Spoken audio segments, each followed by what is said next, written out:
Oh, we are live. We're live. Live. I was waiting for live. music. Wow. No Well, music. I have a music intro for when they go to their music intro for the F1. Oh, wow. So right now, this is our pre-race show. Okay. Our pre-race Forgive show me while I mumble while I talk. I'm enjoying a caramel apple lollipop. Ah, awesome. perfect for a podcast to have. First F1 race of the season. New shit. Yes, you were very excited. I'm curious. The shit show has already started this morning because we have breaking news. Breaking news. Oscar Piastri is out of the Australian Grand Prix. Why? He wrecked his car on the reconnaissance lap where they're driving. He was like, I saw he like qualified like fourth or fifth or something. No, he wrecked his car on the reconnaissance lap. He is out of this race. Okay, so what's the reconnaissance that you? It's like you go out and you get the cars out and then you put them on the grid. Okay, and you look at the track and everybody's blah blah blah, and then you put them on the grid. Okay. For the formation lap, which comes soon. Couple minutes, we'll start the formation lap, and then we get back on the grid. We drop the lights. We go. So he is out of this race. Yeah, and I saw crack the cone off the car, and I saw my boy wrecked in qualifying. Max, he did not post the time, but we'll get to qualifying. Hang on, hold that thought. I got to turn on my fan. It's a little stale in here. I should open up the window, so I'm gonna. All right, do a little housekeeping. I'll be right back with you. No problem. That's what happens when you go live. You have all kinds of great things going on. And I'm going to give you a pro tip. Well, I should give Jim the pro tip too, though. So I will give Jim the pro. I'll give when he puts the headset on. When he puts headsets on, I'll give you the pro tip too. I'll give you the pro tip. If you haven't done it yet, don't watch the race on Apple TV. Don't. Okay, watch it on the Formula One TV app that's included with the Apple deal. Well, because Apple allegedly is jamming commercials into the broadcast. Well, it's funny you say that because I just clicked on whatever said F1. Well, is it on Apple TV and I hit the F1 or that's Apple TV? If you went to Apple TV, then you hit F1. You go to this broadcast. Yeah, I'm on the Apple TV. Go to the F1 TV. Yeah, right. So I have the F1 commercials. We'll see. Well, I guess I could, but I was going to go to the F1 because I have that F1 app now. Yeah, you're good. But is it the same coverage? So we have another piece. We have another piece of breaking news. Danica Patrick has been let go. Fired. I saw that. I did. So it is great. I did see that. That is so funny. We've got new cars. We have all kinds of new stuff, but basically it comes down to the car is slower. Right. Okay. The car and they're is complaining. They're bitching and complaining. It has been in the past. Okay, which I understand. But I took, and I'll show you this. I'm going to give you a track tour. I made a qualifying lap. Wow. In F1 25. Okay. So you can look at the Australian track for the Australian Grand Prix. Okay? Oh my goodness! Wow. So this is turning into more of a show than I thought. Oh, dude, it's a big production here. Yeah, I can see that. It's a big production here. Okay. So here we go. Oh, and it's choppy video. Oh, there we go. It just showed up. System. But you'll get a layout of the track. You'll get an idea. It's a little blurry. It's a little blurry, but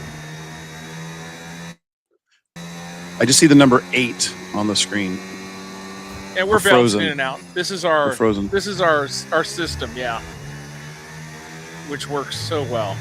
We got to pay for that upgrade. No, I'm working over here. It's you're perfectly fine, but the video slows down and choppy, but it's doing a little better now. Now it looks like choppy as hell.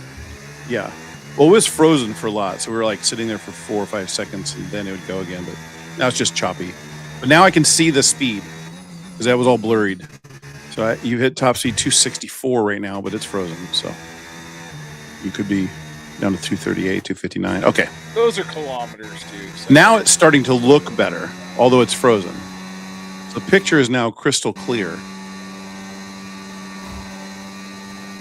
You've hit a top speed of 316. You won't tell me what the And our watt. audio That's is battery. crap. Yeah, this is battery percentage. Okay, never mind. It's awesome. Yeah.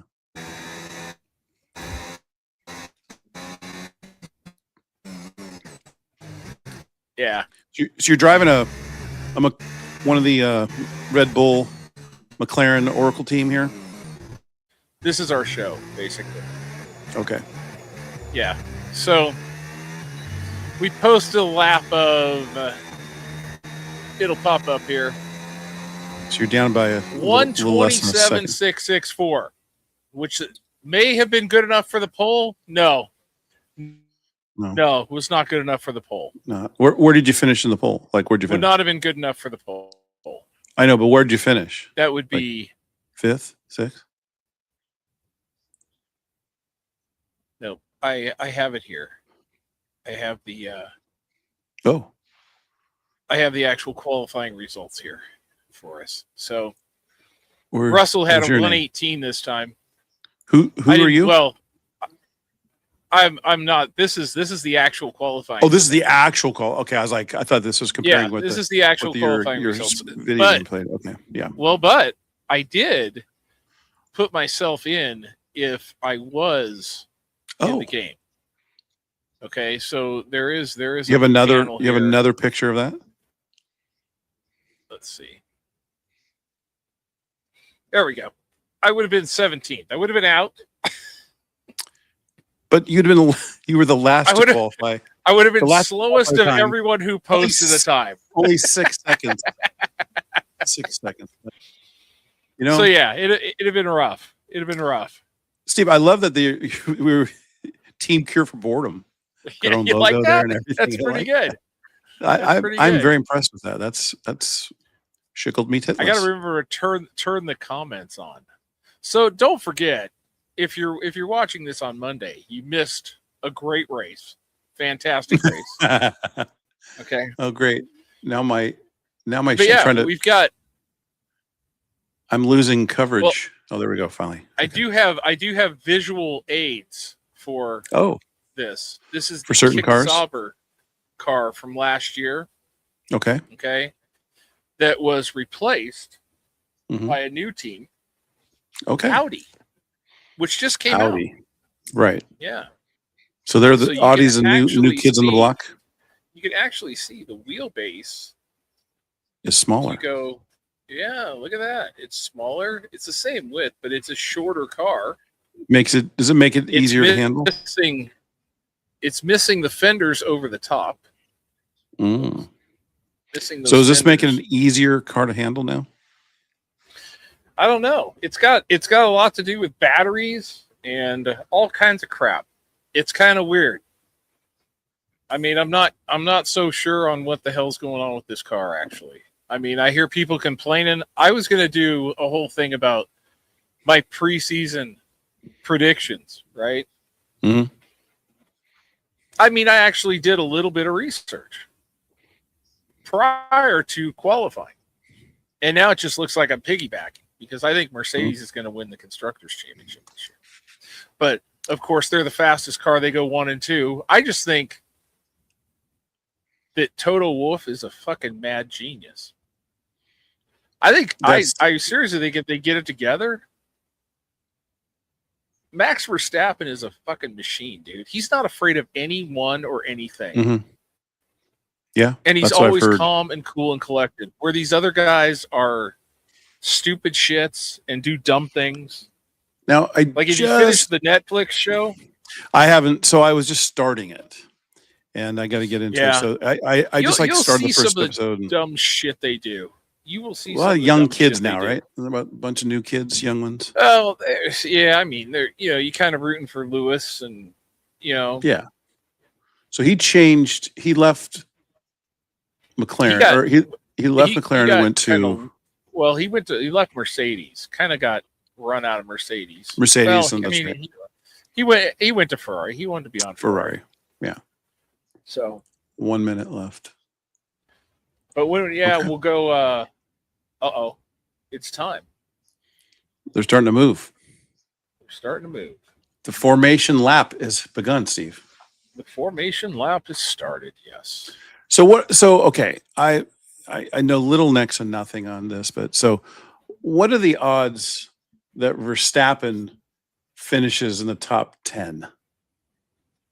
Top 10, pretty good. Podium. I mean, I think he can get points today.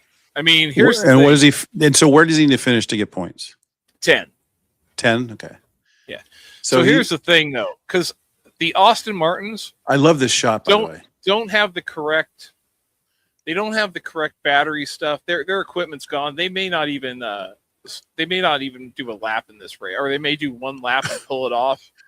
I mean, Dude, it's a joke. Okay, it's an absolute joke. Okay, are you watching? So you're watching the other. I've got the formation lap. It's like a shot of like a above the track as these guys are flying by. Do you have that same shot on the Formula One app?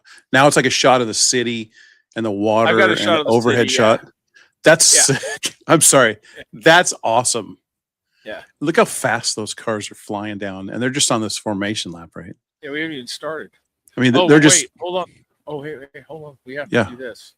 Oh yeah, Steve. I gotta. It's are you time ready? to play the intro. What? Intro. Okay, go for it. The intro. There we go. This is welcome to the live show. It is 2 minutes 8:02 after. Yeah. Where are your children at? All right, everybody, here we go. Welcome to the Cure for Boredom live F1 watch party, coming to you from several undisclosed couches while the grid gets ready down in Australia. In just a few moments, the lights are going out, the engines are screaming, and we'll be delivering our completely unqualified, highly confident race analysis in real time. We'll question every strategy call, argue about every overtake, and absolutely pretend we understand tyre degradation. So if you're watching along, buckle up, grab a drink, and get ready, because the race is about to start and our bad opinions are already at full speed. Lights out, let's go.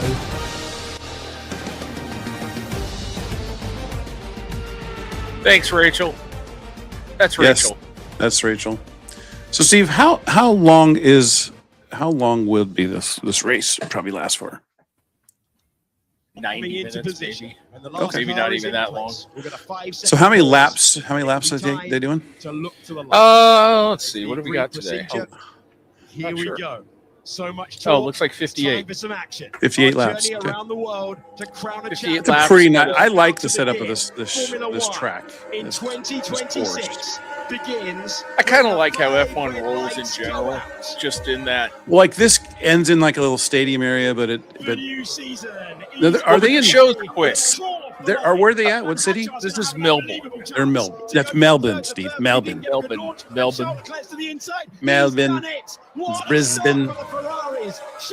So yeah, here we go. The drama starts, dude. When you watch the season 8 of that Drive to Survive, I think I'm behind on the audio you've got going. You can hear my audio. I hear your audio, but I see no. They literally just started the race like now. Yeah, I'm behind you. Teased it in winter testing. They delivered it here in Paris. Well, they haven't started in your. Are you? No, they're going. Oh, I get. So I got because we have. You got the broadcast playing, right? The sound. No, do I? Yeah, I can hear it clear as day. Oh. Or is that mine? No, mine's down. I hear. You don't hear it? There you go. Now it's off. I just killed it. I was like, that's you were timing. Yeah. Oh, gotcha. All right. That's our chart up here. Where's our map? That's what I wanted. Yeah, you got to get the map up. That's so sick, though. Watching these things just fire around those corners. It just seems like it'd be hard to, like when you're in the back, just working your way up to get up to there, to the front. It's a long way. Well, to you're going to have some strategy. Look at Hulkenberg is already pitted. So he never started. I think he just drove to the pit lane. So that's not good. I'll tell you what, the new team, the Audi. Yeah. And we also have the new Cadillac team, which is absolute dog shit. And I'll tell you what pissed me off the most was I was like, you know what, man, I'm in. I'll support a U.S. team. We got, the Haas team is, love Ollie Behrman. Love those guys, right? Who's the drivers for that team? They have Checo Perez and goddamn, what's his name? Valerie Bottas. Okay. But so they're in the 18th and 19th spot right now. Yeah. So I go to Cadillac F1 team, Mm-hmm. and I'm like, oh, let's see if they got any good hats. Let's see what they have going. And you pop it on, and it says a Fanatics experience, and I went, oh fuck, I'm never buying anything from you guys. Fanatics. Why is Fanatics involved? Mm-hmm. Jesus. Yeah, it's a tough look after they were raided, right? Weren't they the ones? Dude, Fanatics just, dude, they're the worst. Criminal. Oh, Verstappen already up. Is he? Where's our map? Our map's not working. Max is up to 16. Oh yeah, he hasn't moved up. Wait, 15th. I was gonna say he's not. Yeah, he is. He's at 15th already. God damn. Go Max. Max is a fucking beast, dude. He's so fucking calm and cool. And I can't believe that. What's his face is out. I mean, I think the big one here is Antonelli's already dropped from 2nd to 7th. Who is in the second position to start? They look like they took over first right away. No, Russell was the he was the pole leader. Antonelli dropped off. Okay. But look at that. You got Mercedes, Ferrari. And Max may have a good teammate this year. He's down to 15th already. Hamilton has the fastest lap. I'll tell you, the Mercedes and what do we have? Colapinto incident. Oy.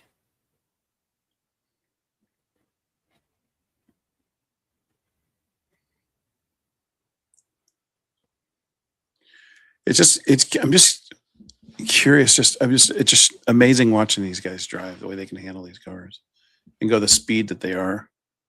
Uh-oh. There we go. Got a new leader.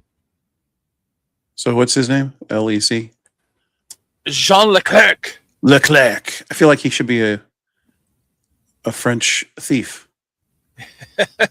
He just stole the lead. That was the guy in Missions. It was like Ocean's 12. Is that his name? Jacques Leclerc. Jean Leclerc. Dude, I'd like to see. I really think like those two are going to battle again for the. I think Mercedes and Ferrari are going to battle for the manufacturers championship. Yeah. I'm not 100% sold. I think McLaren's drivers do some stupid shit.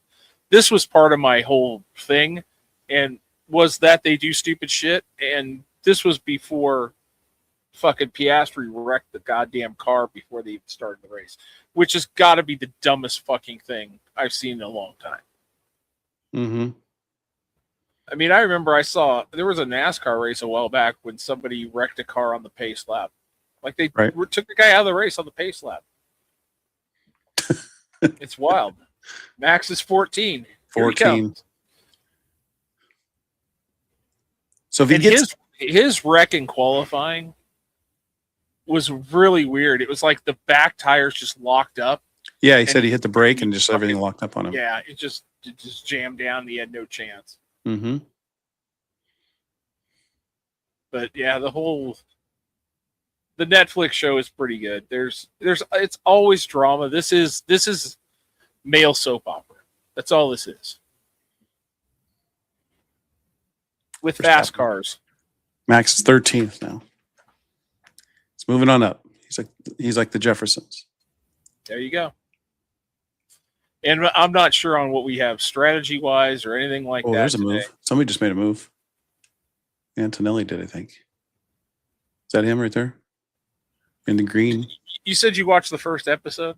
Which part I started watching it, and I was going to do it today. I was going to do it earlier in the week, and then I was going to turn it on, then something came up, and I had to leave. So I watched. In fact, I got distracted, so I only saw like the first 10 minutes of it, but so I got to get back on it. Well, they have a thing. I think episode 1 started with Antonelli. Yeah, he's the rookie, right? Yeah, he's just a fucking baby. He was like 18-year-olds. They basically showed him his mom's picking up from school, and his mom's just driving him around. I just got my driver's license, so now I can drive by myself. It is kind of boring though, driving at 30 kph. Right, but I mean, it's wild. This guy's in a fucking I know. in a goddamn Mercedes Rocket. Benz for a good fucking Formula One team. And he doesn't have a driver's license, and his mom gets him from fucking school. Yeah, it's That's really just weird. wild. That is wild, man. The video games are serious, dude. Dude. Yeah, Antonelli had a terrible start. Holy shit.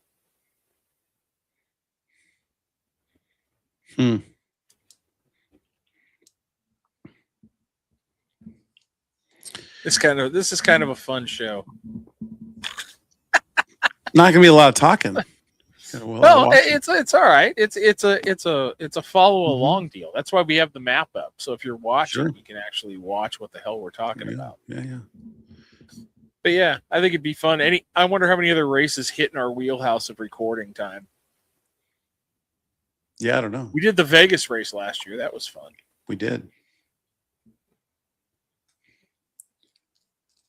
I'm still such a novice, so it's going to take me a couple races to get. Yeah, it'll be fun. Familiar. I came to the conclusion the other day that I honestly don't pay that close of attention to anything. I kind of know what's going on, but I'm no expert. So if you want a non-expert opinion, go ahead and ask your question. That's all I need. Well, that's what I've been doing. Oh, for you, others, yes. Because I was like, that's what I was doing, Steve. I was asking you questions. But I mean, your non-expert that's opinion. the one thing. That's the one thing I appreciate about Formula One. Okay, and it's the part that kind of makes me. I want to go see it, the spectacle in person. Mm-hmm. But again, it's a lot of money to go to one of these races for the amount of show you actually get. Like you go to a NASCAR race, you go to a football game, you're talking 2.5, 3 hours plus of entertainment, right? Mm-hmm. Guys, right. These races are in and out in 90 minutes. They've done the podium in 2 hours. The show's off the air. Yeah. It's like you get in, you get done, you get out. It's that easy. I mean, yeah, you know what? Okay, they qualified yesterday. Okay, great. That's an hour of shit. Mm-hmm. There may be a companion race. Like they ran the IndyCar race in Phoenix today, which is where NASCAR races on Sunday. Mm. So like that was their companion race. So, it's always fun, but it is a good sport to watch on TV because you don't have to get that involved. You know what I mean? It's like it's not a big time commitment. Like a football game is a time commitment. Verstappen's in 11th now, Steve. Here he comes. Slowly but surely. He's such a fucking beast.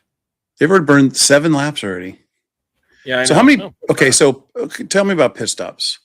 What are we talking about? How many pit stops are we talking?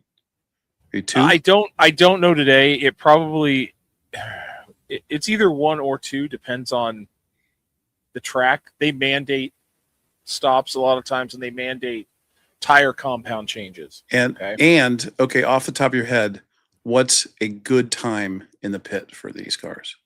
2.3. You're not talking 2 or 3 minutes, Steve. You're talking about 2.3 seconds, right? Yeah. Stop to leave.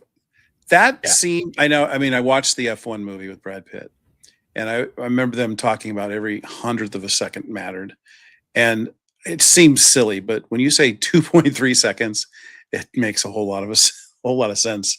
Well, like, and at speed, said, right? Think of how fast the cars are going, and think of how far a 1/10 of a second is. It makes a difference if you can make up that time. Yeah. Well, the other thing is just like the efficiency of these crews too.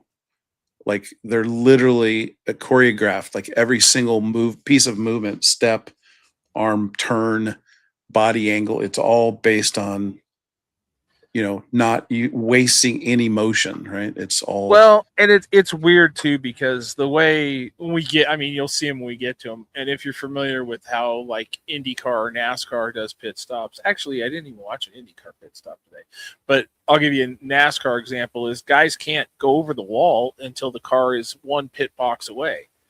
These guys are standing, the whole team is standing out waiting for the car to pull in. Now, if for some reason, if a guy got hit from behind and the car spun sideways through its pit, it's taken out 10 guys. Yeah, right. Yeah. I saw some sparks. Yeah. We have a That was the Mercedes. That was Russell that's hurting. Max is in 10th. I think he He's may gonna have crack just it. He's gonna crack it. He's about a second behind the next guy though, so he's got a little ground to make up. Ferrari. Look at this Ferrari, Mercedes, and look at fucking. Wow. Charles Leclerc. He's back. He's back. So who you putting money on? Okay, so there you go. Who you putting money on tonight? Who you putting money on?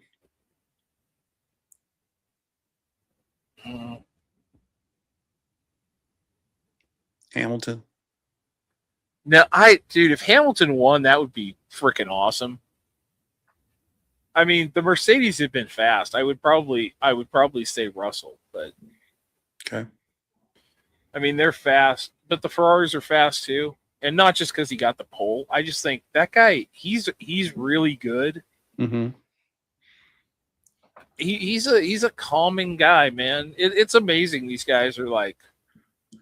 The funniest thing too is they all speak English, even though it's not their native language. It's like being an airline pilot. You know, all airline pilots. Well, Lewis Hamilton's he's from England, so his first language is English. No, but I'm talking the Frenchman, and then you got Antonelli. You got, there's a lot of guys in here who's. You know what? I'll liken.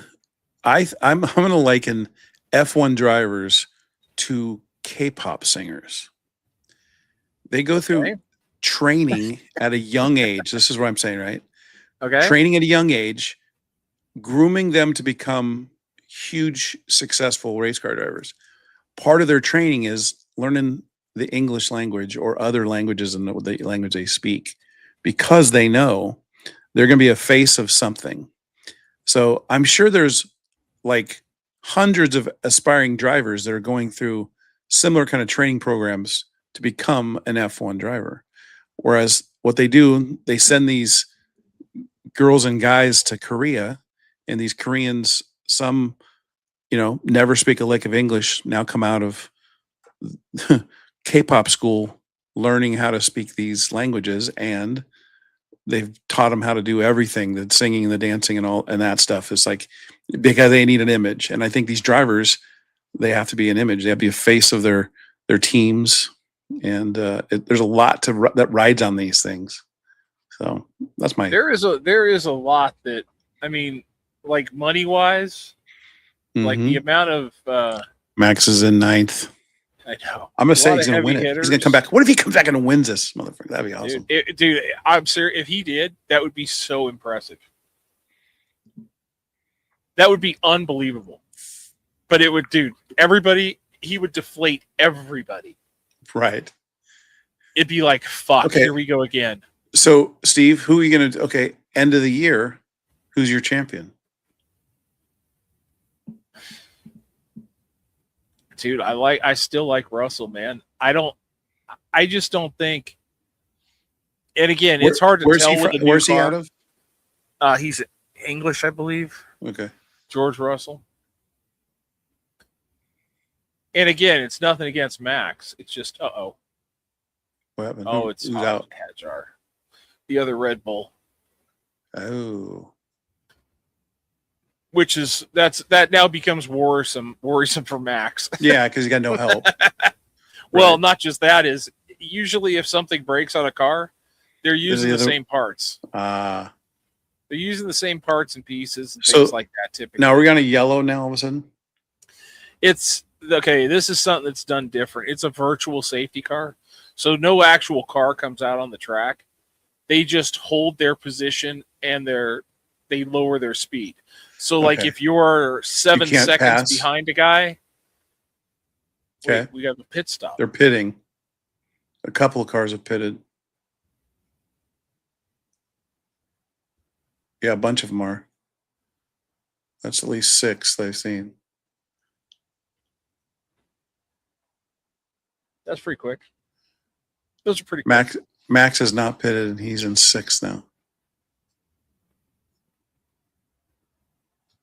Yeah, I feel like it's a little early, but I don't know what the window is, but I feel like do you think maybe because laps is a long time. Do you think maybe they just took advantage of this the Oh, accident? absolutely, because you don't lose that space, right? You don't lose near as much time, but at the same Why does time, it show it says interval and it has it's 1.3 to m? each guy. It's to But each guy. why is there an M on next to some and an H on the others? Okay, the M is there on the medium compound tire. The H is on on the hard tire. Oh, Okay, and there's a tire. soft tire. Yeah, there's a soft Okay. tire, and there's also an intermediate. Is a harder tire like it's little grooved? to go faster on a hard tire, just harder to control? No. No. The softer they go, the faster they are, but the faster they are, the quicker they wear. Oh, Okay, so gotcha. Max is playing a long game. Long now, game. if you're in a situation too, here's the scary part of this deal. Yeah. If you look at the grid over here on this side, Uh-huh. everybody's on medium tires Right. until you get to Max. Yeah, I know. I saw that. That's what I was looking at. Okay, so He's 8 on there. He's 6 on the coverage though. if they have to change compounds during the race, like they have to use either the medium and the soft or the medium and the hard, whatever they want to change the compound to, Max is going to have a speed advantage over everybody else unless they all go soft, which I doubt it, but I don't know what the tire wear situation is. Again, I didn't dig that deep into it. But Max is making up spots on a slower tire that will last longer. So in theory, he can abuse it a little bit more. Okay, so on the map here you got, that's the lead Leclerc's at the top. So he's in the front. Okay. Yeah. So you can kind of see like, okay, yeah, you can see where they're like at. There's a group of 4 cars there. You go Verstappen is 6th, right? 6th. Okay, but he can't catch up to that pack because that's part of this virtual safety car is you have to keep the time you are behind the same. Okay, What? so like in NASCAR, they would bring a pace car out, and for during the everybody would virtual bunch set, up okay. behind the pace. Everybody would bunch up Right, so behind we the have pace to car, keep they'd the restart same. the race. I gotcha. Right. So we're still on the virtual safety. Right. How long is that going to last? Until that car gets off the track, Oh, got it. and then they'll crack the thing open. They also They can't do it. They like, can't just do it like international football. Where they just roll the player off the side, just push the. It's out of the Sometimes way. they do. Sometimes they literally do. If the car is in a spot where there's an exit, the track workers shove will 'em. come out and just push it into the infield and go. Yeah, we're good. Yeah. Again, Players it's off the part field. it's part of keeping the show tight. You know Sure, what I mean? No, you know what? I like this. I mean, I'm learning, but the other thing is, it's like, I don't think it's going to be this long drawn out race. Whereas like when the Indy 500 or 500 miles, it seems like it takes forever. Yeah, And see, it's and that's and the the thing other thing you'll is- start appreciating about this. And the circle, it's just one circle. You're just turning left the entire time. It's the repetitiveness, I feel, is like with Indy and NASCAR. For this, I think you drivers do a lot more. There's a lot to this. I mean, just remember look at that those cars. picture? Remember that picture I showed you of the one with the castle Yes. behind it? Yeah. So they show some good in-car stuff on the Drive to Survive from Mhm. that deal when the guys Right. run in. And when you see that, you're like, it's so fucking narrow. Right. It is so narrow. And you're like, Yeah. dude, these guys are just hammered down Mhm. in this narrow-ass fucking 1,000-year-old city. You know, it's like, it's crazy. Yeah. It's crazy. But yeah, this is not real time-consuming to get into. No. I used to watch this a Go long pretty time fast. ago when it was hard to watch. Like not hard to watch, but pre-streaming when Sure. you couldn't like find it, you didn't know when it was, you couldn't, Right. Well, I just think, I mean, the angles of the different cameras in car, above track, like this shot's a little above track. So the long shots, big shots, great look. I mean, it's just great. I just remember watching. Remember watching like back in the day when you'd like ABC Wide World of Sports. It was pretty simple shots of cars just driving around and stationed.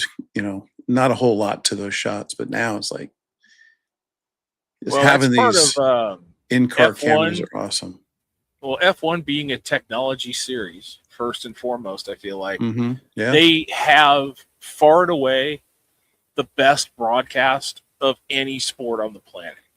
Sure. Okay. I mean, the Olympics are really close. The Olympics use a lot of the same technology Right. and the type of deal, but Mm-hmm. I mean, their use of drones, their use of in-car stuff. Like, it's not like it used to be like in racing, you'd have a couple cars that had an in-car camera.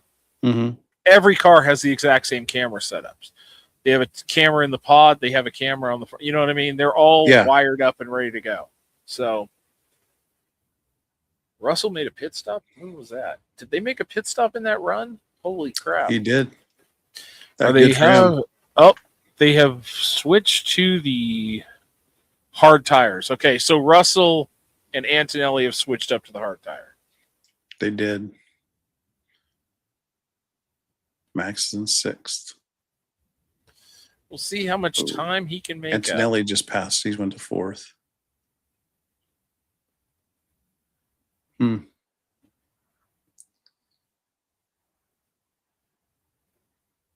I mean, this is a rich man's sport, man. Even to go to, I'm talking like the weekend. At least in the U.S. stuff, it's $1,000 for tickets, which is crazy. Mm-hmm. And you're not even talking about what they gouge you for parking and concessions and hotels. I mean, you know, the hotel thing. It's like everything gets jacked up that weekend. Mm-hmm. You know. But I mean, yeah, but it's always been like if you ever really want to kind of do some cool shit, is go back into that F1 TV archive and start watching the shit from the 70s.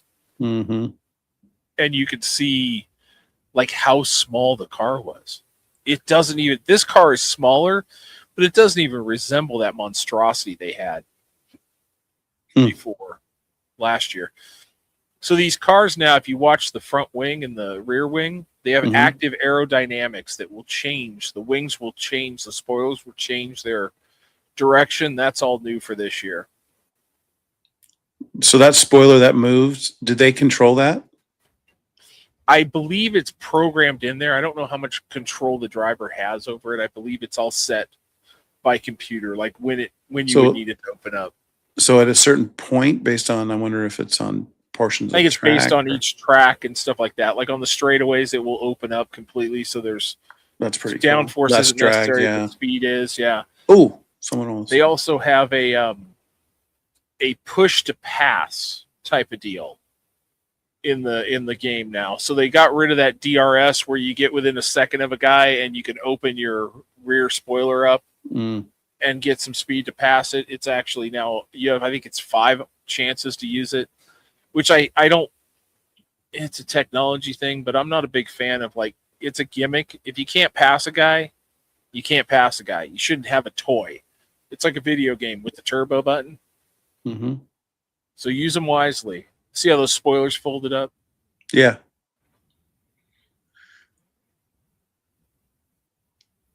Max, he's closing in on number 5. See, the only problem for Max now, and this is a problem now for also Leclerc and Hamilton, is Russell and Antonelli made pit stops. So they may be on a 2-stop deal and everybody else is on a 1, which then at that point it all evens out in the end because everybody has a pit stop to make.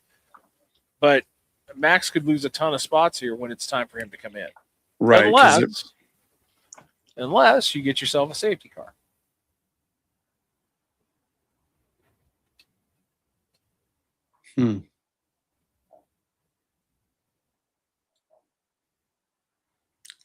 I see sparks. By the way, tonight we're doing a live show, so it's obvious that we're on Saturday night. Yeah. But we turn the clocks tonight. Oh, we spring forward. So we're losing an hour. Yeah. Losing an hour of sleep. Oh, we got someone stuck. We got a safety car time. Oh, it's a yellow caddy. Flag, track hazard. It's a Cadillac. So this could be the time for Max to pit. if he does. Could be. They're in his. I think they're in his car. So does each car have a? Cadillac. Do the flashing lights each show up on each car? Which lights? You're talking about Well, the like he ones- was coming up, and the flashing lights went up on the cars. I mean, he got too close. He's too close. It might be. On the There's safety? there's new safety lights on there. So like the ones on the mirror there. I think they're pitting right now. I think it's We're like- because it's for the yellow flag. I know they added Okay, new Max is safety pitting. lights to the car. Come on. All right, Max. In and out. Boom, boom, boom. Tires. Boom. On. Boom. Gone. Oh, that looked. It's the same spot. He was in the same spot when he. Wish they put the clock up. Ooh, it's at 3.3. Had less time in the pit than one of the other guys. All right, so where's he falling to now? It's seventh. I didn't lose too much. And the Ferrari's still not pitted. They're Neither playing one a of them long have. game. They are. It's either gonna pay off big time or it's gonna backfire. Well, if everybody else has to make another stop, and if Then they they can are do it okay. on one stop versus two stops, it's Yeah. pretty good. Yeah, but if this is his only stop, I don't know if he can go that far on medium tires, but we'll see. Again, I didn't do the Oh. research. so why does he go to medium now? They Get have faster? to switch compounds. Oh, they can't stay hard can't- all the time. Yeah. So they have to declare. So before the race, they declare. What's that? Well, they pick one, and then they pick Okay. the other one at some point. Oh, so if they do a tire change, they got to go from one to the other. right now, if Is they there do a three? third Is there one, three? Soft, medium, and hard. they pull it out for the week. I'm guessing this week because there's no rain. They have the soft, medium, hard, and then you actually see like Alonso was on soft tires before he retired. So It looks like butt ass is out, or Bottas. Valerie Bottas, dude, they actually have. He's They're- pissed. Look at him. They're decent drivers. Mhm. It's just that team is going to be so bad. It's so hard to. Yeah, be a like, new they're so new, right? I mean, it's Yeah, I mean it's gonna hard take to do. them a while. Yeah, I'm sure. Very difficult. Because they're I mean, these teams that are been there, they're so skilled at knowing But exactly. the thing is, like when you hire guys like that, Mhm. it's like you got guys that have the experience. They can give you the feedback, hopefully, to make your car better. Mhm. You know, and then you hope you have engineers that can make it better. I mean, GM's got a ton of people. You know, I mean, this Right. is their baby. They want to be like, especially since Red Bull has new engines this year. New engines. They're building their own engines, I guess, or they're working with Ford somehow, or stopped working with Ford. I'm not sure how it went down. Again, I'm trying not to get into the itty bits of everything because you know what? I'm not burning up time for this shit anymore. I'm not burning up time on the NBA. I ain't burning up Oh, time on baseball. Max I don't give a passing. fuck. Max just passed into sixth. That was nice. It's my guy. I don't know what it is. I like this guy. But on daylight savings time, Yeah, British Columbia, the whole province. I heard. They said, Yeah. "Fuck it, we're not changing anymore. This is it. When This is when it. they changed it, that's it. They're done. Stand. They're on permanent. Everybody Daylight could do that. savings time. Everybody could do that. We could all Well, do I that. guess you can't do it in the U.S. until they pass Fuck a that law. congressional law. Fuck Well, that. no, the law is you can stay permanent, but you have to go standard. You can't go permanent daylight savings. So if you're going to go permanent, you got to go permanent standard. But Well, what the is nice permanent thing standard? is, it's what we're on now. What were the fallback time like before we Yeah, spring forward? like what we're on now. Yeah, that's your option to be permanent. So the states that don't change, like Hawaii and Yeah, Arizona, well, they I stay see. I on would schedule. rather have this one because you get the more. Oh, we got Rubbin racing. Gasly got in it with somebody. Anyways, Pierre. someone bumped him. Anyways, so Orletto? like the summertime is getting an extra hour is like kind of nice when it stays Yeah. later. That would be my choice if we're gonna switch. But I'm tired of hearing about like oh, it's so bad. It's so bad for the kids. Oh, fuck that. You know, Mm-hmm. it's like, oh, the kids have to go to school, and it's like, oh, no, Dark no, out. and I'm like, fuck, you know my whole thing. What's that? I have a whole. Oh, that's song right, about Steve. it. So, Steve, yeah, Fuck fuck them kids. Is your war calling. them kids, dude. It's like, I don't give a shit about I don't give a shit about your kids. I can stay under the streetlights, dude. Fuck them. Here's a kid question. You said, how come they always asked? I mean, how bad did they think parents were in the 70s when the news would play? They'd say, "Do you know where your kids are?" What the fuck kind of question is that? Like, are you insinuating parents are terrible people? They just, hey, it's 11:30 at night. Do you know where your kids are at? They're all fucking high. I know. They're smoking dope. We gotta start planning our show for next week. We could do that on this chat. So next week, I think maybe the Amber episode. She texts me, "Hey, were we supposed to be? Are we supposed to be doing?" She's like, "I can't. I'm not going to be able to do it if it's tonight." And I called her and said, "No," I said, "It's our F1 live show." I said, if you want to log in and you can make a comment while you're seeing us talk about racing, go for it. And she's like, yeah, me and Marissa are going to be hanging out. I doubt if we're going to have time. Like, it's fine. If she listened to the show, she'd go our schedule. Yeah, exactly. That's true. Exactly. But then she said, "Oh yeah, I remember." She said, "Oh yeah, Steve wants to do this F1 thing." I said, "Yeah, that's right." They got Oscar Piastri talking. Oh, it's me. Huh? Yeah, we blame you. We want to. We're gonna do a show. It's your. Yeah, I would never have pitched this, but you wanted it. I'm like, I think it's a good show. Kind of getting into it.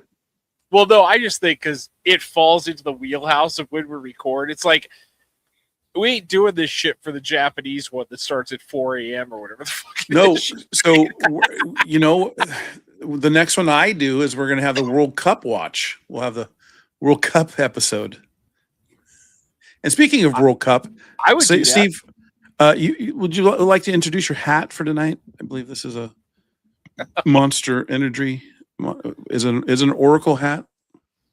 No, I didn't want to wear my F1 hat. See, I have the only F1 hat I have is the Oracle. I've already worn it, so I was going to say I can't. I have that hat. I almost wore it tonight. I couldn't remember if I wore it before. So what's your hat tonight? It's still in the plastic bag. This is an old school NASCAR Monster Energy series. Oh, NASCAR. Okay. Well, it's racing, sure. Yes, it's when they actually had a title sponsor for the series. And it was Monster Energy, which is the worst fucking company. Got it. So this is, Steve, this is another soccer hat. It's definitely, when we came on tonight, I looked at that hat, I went, that's a fucking soccer hat. Paris Saint-Germain, French, from the French division, the top. That's Spanish? They're the number one in the French Premier League, number one team. They beat everybody. So I bought the front runner because that's the only French hat that looked okay. Nice. Everything else, they look like French hats. And if you know what I'm talking about, it's like, I don't want a Tour de France hat. Just give me a regular hat. Are they? Can you get berets? I know. Is that an option? Yeah, exactly. Yeah. Or it's a hat that what's a hat that the French guy in Hogan's Heroes wore? One of those hats. The little flap. You had that. You flap hat. Oh yeah, no, I forgot what that's a Canadian hat, I think. Okay. Oh, that's true. That's yeah, so I still have. I may have one more. I think I have one more soccer hat that I've yet to display. I have one pre-order. I'll tell you what. When the Clink Room throws out that email again, I'm texting you and Dan because Dan definitely wants to get on this and have a fucking go for it. A show where we'll all do hats that night. It'll be fun. That'll be good. See how many of you duplicates. See if Dan gets any of the hats we've got, or we get the same hat. That'll be interesting. Well, Odds are going to increase. So we're dealing off the same head size too, which is different. Yeah, dude. We didn't even. Well, fuck it. I don't give a shit. Our girl got fired, dude. What girl? Or promoted. Oh, your girl. Nah, not my girl. She's your girl. But she's replaced by the smartest man in the world. Yeah, Mr. A Stolen Valor guy, which is funny as hell too. Mark Wayne, I mean, dude, what kind of name is Mark Wayne? Here's what I laughed about that. Someone says, I think I figured out why his name is Mark Wayne. And they had like this birth certificate and it had baby's first name. It says Mark, and then Mark is crossed out and then Wayne. And someone forgot to eliminate the Mark. So they just left it, Mark Wayne. But they said, yeah, but they're more excited that now that Mark Wayne Mullen is going to be the head of it, but they're excited to meet his sister, Shania Twain Mullen. Made me laugh so goddamn hard. Oh, I'm telling you, dude, it doesn't matter. She definitely didn't get fired, Steve. She got promoted to a real job, Steve, a real high power job. That's the Western Alliance of something or other, something. That's not a totally made up job that just her has, since it's never anybody's held the same position ever in the history of life. But it's all real. It's all good. Yeah, dude. Lewis Hamilton is in first. I know, dude. That guy, nothing but class. Lewis is a big dog guy too. That was a big story last year. His dog had an Instagram page that has more followers than I could ever dream of. But his dog passed away last year, and he had bummer. Grieved for it. All right, got a soft spot for the dogs. I want Max finish top 5 at least. Dude, if Lewis won this race, oh my God, the world would go crazy. Well, he's like the most popular driver, right? He's like everybody loves him, right? Kind of God, if they voted on a most popular driver, probably Max. I think. I mean, everybody loves a winner. Mm-hmm. Obviously, I think. Look, I don't think if Lewis won, I don't think anybody would complain. Nobody would go, "Oh, fuck that Lewis Hamilton." Yeah, because he's had a rough go of it for a few years, and I mean, he is widely considered to be the GOAT. And he's been around. Yeah, he's been around a long time. He used to drive he was a driver for the Verizon car when I was working for Verizon. Yeah, I mean, he's had quite the career. Yeah, what's the thing? Like I said, you go back and you watch like those old races, or you watch like the guys like Ayrton Senna and Schumacher and stuff like that, and you watch like, dude, those guys. There was still technology, but way less. And it was like, this is like, these guys can tell you everything about the car from the computer screen that they're sitting in front of. Yeah, that's pretty impressive. I mean, they can tell you tire temperatures and pressures and how much fuel is left, and all. They can tell you everything about that car from a computer screen. Where in those days, those guys could tell you about the car by what they felt through their like, yeah, right. Okay, and then they had to be able to articulate that to a guy who you had a good enough relationship with that understood what the fuck you were talking about to tweak and make it better. Yeah, right. You know, and that is one part I still kind of enjoy about NASCAR in a way that you could you could physically fix the car as you go, but you can't get any good information during the race. You know what I mean? Right. Yeah, this is really kind of like RC car racing. But again, you got to have some. I don't want to. Who's pitting right now? What's that? Who's pitting right Hamilton. now? I think that's Hamilton. Oh, dude. Yep. It's time. So he's going to go hard tires. He's going to have to. I think. Yeah. coming out of the pit. Lost 4 spots. 3 spots. Leclerc, He's in 4th. Yeah, he's in Leclerc's 4th. going to have to pit too. Leclerc's probably coming this time. But now Russell's out 7.5 seconds out there. Max has a shot if depending on who. Well, he's getting close. I mean, what's the interval number? What's that mean? Which one are you looking at? On the race, well, on the race, because I know we're looking at different screens because you're getting different stuff. But so basically, the way you look at it is Antonelli. I have it at 7.3 right now behind Russell, and Leclerc is 7.6 behind Antonelli. So he's 15 seconds behind Russell. the guy in front of him. Got it. Yeah. Oh, so they use that for the safety thing because that's how where they have to stay when they. Right. So like there's Yeah, so if you look at the on the screen that we have, if you look at the second column, that's the true gap to the leader. Right. Okay, so right now you got 15 guys on the lead lap. So right now Verstappen is 30 seconds, basically 29 seconds behind the leader. Yeah, that's tough.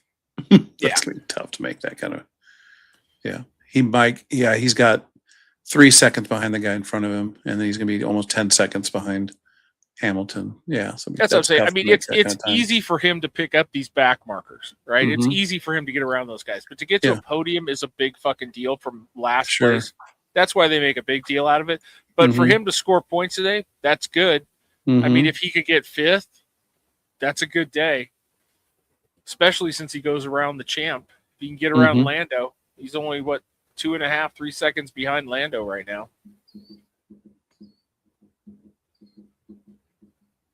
But damn, dude, this is like a complete. I mean, when you completely change the car, that's kind of what happens. You got, I mean, dude, Mercedes and Ferrari. There's a whole one of the episodes that's all about Mercedes and Ferrari.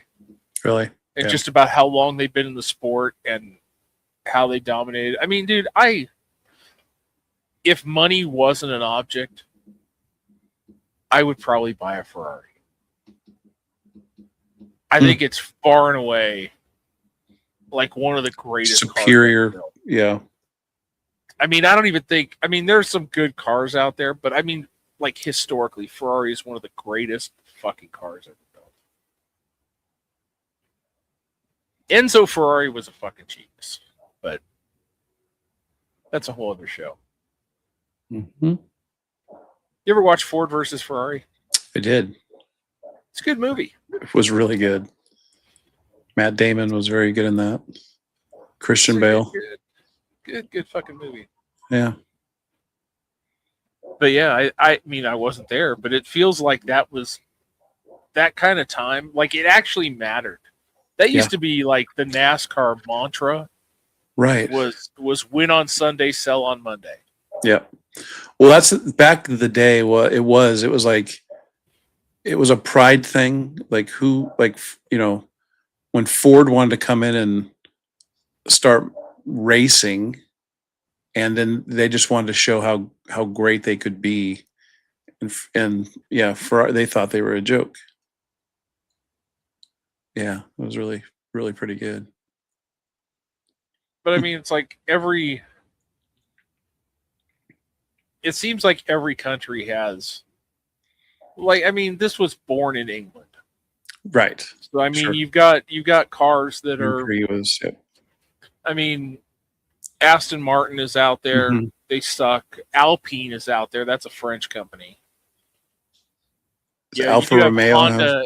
You do have they weren't in there. I know Audi's back, but that's German. But I mean, you've had like I think Peugeot's been in there. Peugeot. There's been several companies that have Yugo into it. The weird thing is Red Bull is not a manufacturer. Right. They're just a sponsor. It's like Bull, a sponsor making their own cars. But Red Bull, I mean, they own a racetrack. A couple. Right.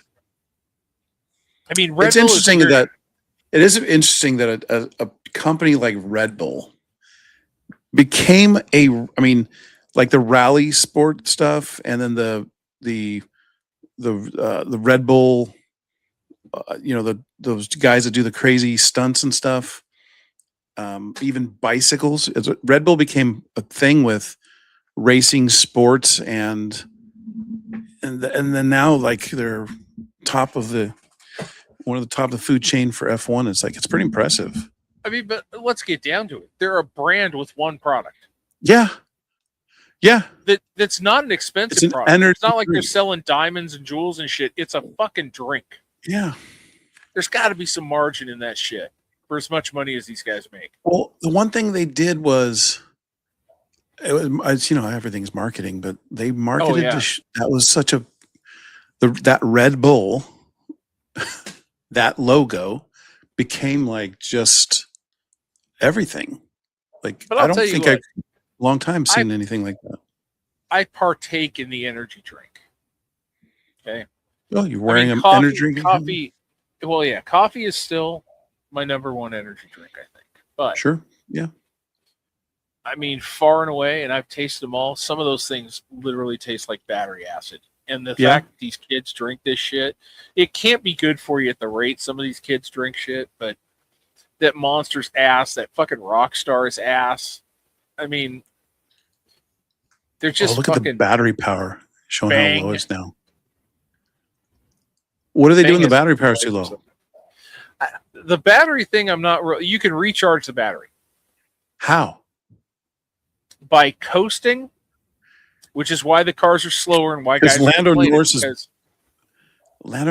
it went down to like 7%. Now it went up back to 40. Now it's you can recharge it pretty quick. I don't think if you can recharge it by braking. It used to be you recharge the battery by braking. Yeah, now you do it kinetically with the engine. Oh, actually, it's Max and Lando's battery power. They both went down to like 20. It must go up and down when they hit the gas, and then when they.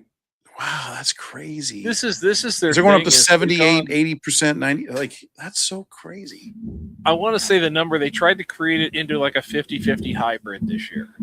Oh, car's out. What happened? Esteban. Is it Esteban? Oh shit, we got stuff on the track. Look out. Guy's running out. Something fell off. That'll puncture a tire. Go for that guy. Will. Huh.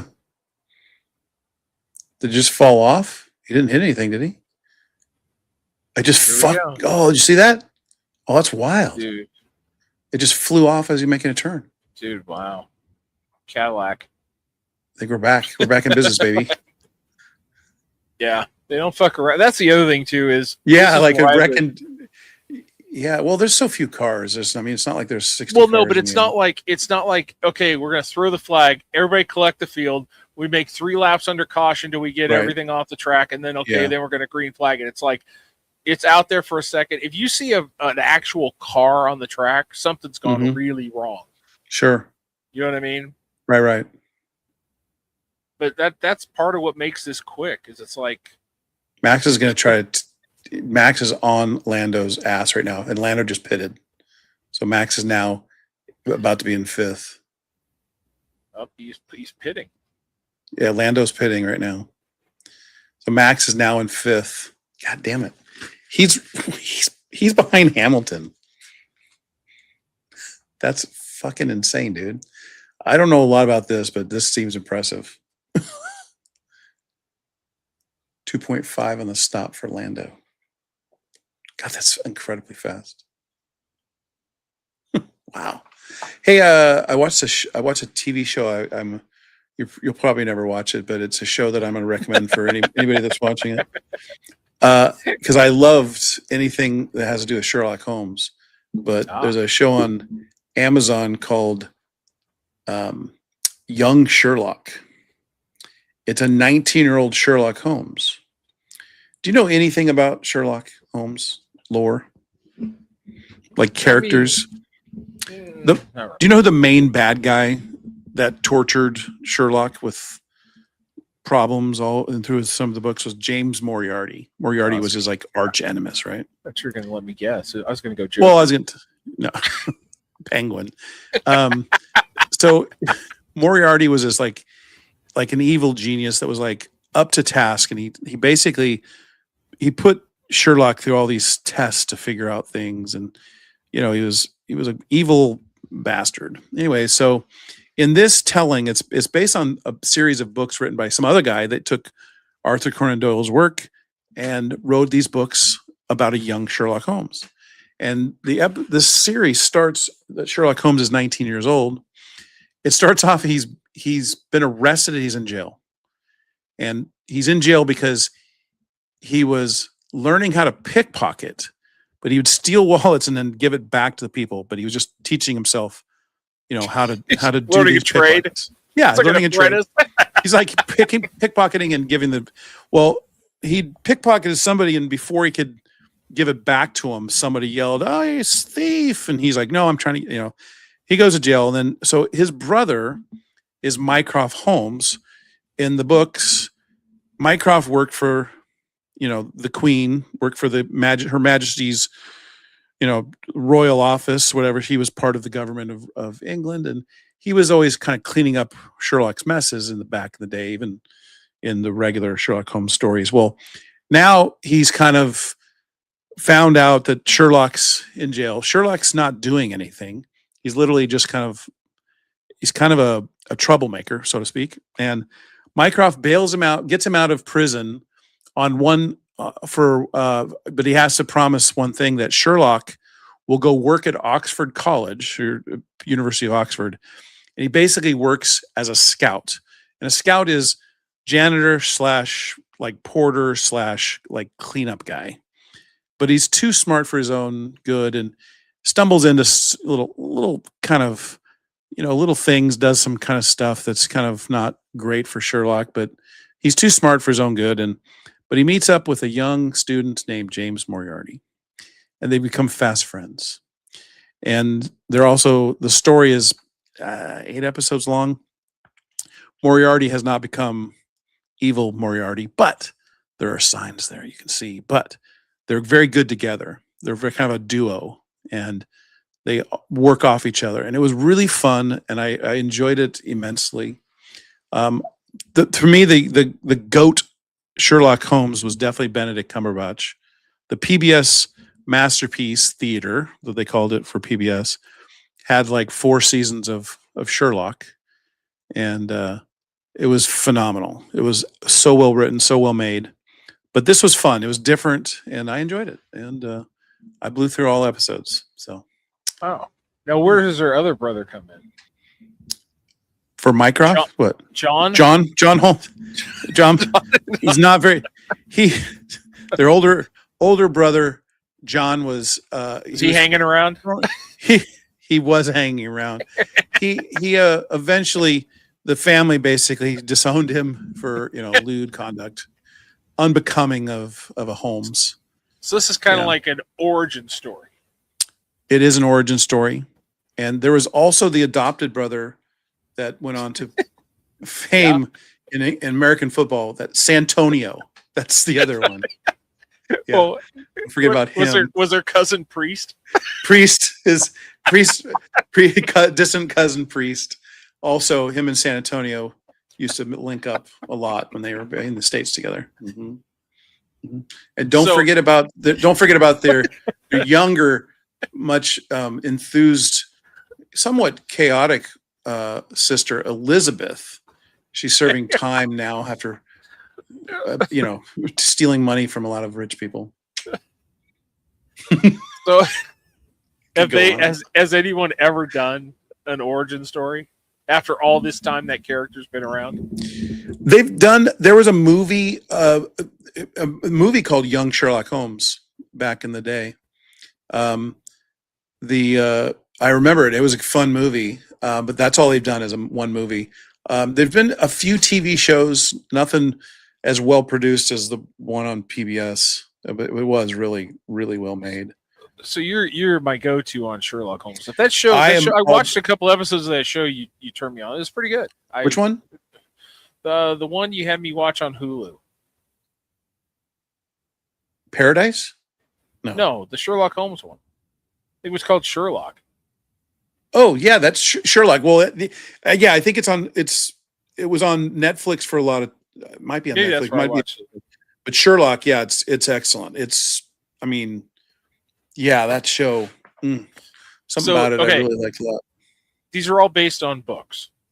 Yeah, Arthur Conan Doyle wrote a bunch of Sherlock Holmes, and he had multiple mysteries sometimes in the book. So they've done episodes based like the Hounds of the Baskerville is like a famous, that saying, and that became a famous book from one of the Arthur Conan Doyle Sherlock series books. And they Okay, but when he Mhm. did these books, yeah. okay, was that like the first book he wrote? Was Mhm. it when he was already established and they set the narrative that he's a detective or whatever, blah, blah, blah, blah.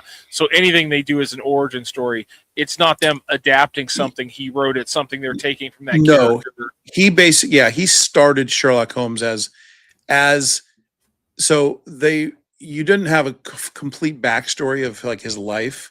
You knew he had parents and he had a brother that was in the story, and then he has John Watson as his companion / partner that works with him, but you never knew the backstory from John Watson from any kind of other story. So any stories that are told for backstories or stuff beyond where they started, it's all embellished by new writers or new creators and stuff. So people can take liberty at the previous what in this. There's a lot of flashback when Sherlock's younger. Well, and the other thing is in the whole Sherlock. I mean, there's been many, many, many different Sherlock stories written in or around where he was sort of in they've done 2 movies with the girl from Stranger Things, Millie Bobby Brown plays Enola Holmes. It's a story of her, but Sherlock is her big brother, and he shows up, and it's played by Henry Cavill. So Netflix has produced 2 movies. They have a third one on the way. Those are really well made and really fun as well. So again, that Sherlock thing. But it's funny because you can have a Sherlock Holmes on Netflix with him as a character. It has nothing to do with this young Sherlock, because his sister in young Sherlock shows him at a young age that she was killed at a young age, like at 6 years old. And there's stories behind what happened there, and you see flashbacks from when he was a kid, and you see his father and his mother and so you get background on a lot of that stuff that that Doyle never wrote about in the regular books. So See, and this might be, I don't know, this is maybe a question for Dan or somebody. I mean, I like Star Wars. I wouldn't call myself like, I can't. I'm equal with him. I like Star Wars, but I'm not a. Yeah, like I mean, I can name some of the ships, right? But there's people that You're go, not going to name like they see this and they planets. know like this, but they know like, oh yeah, this is a frigate from blah blah blah, and they know all the right. everything. But I'm pretty sure, other than some of the offshoot stuff, right? Mm-hmm. But Lucas wrote these books in order, and for some reason, I don't know how it got there, but they decided to make the 4th book the first movie. Yes. Well, right? So I don't think Lucas wrote the books. So somebody else. Somebody else did. I'd like to know somebody. I think he adapted them for movies. I think, but yeah, they wanted the starting point to show. They Max wanted it back. with. Oh, he's in the pit and he's coming out. Dropped to 6th. Right where he is at before he pitted. Which means 16 pretty laps. sure that. What did he take? Do we know? It's not on there. It should be an H, I think. He started with H.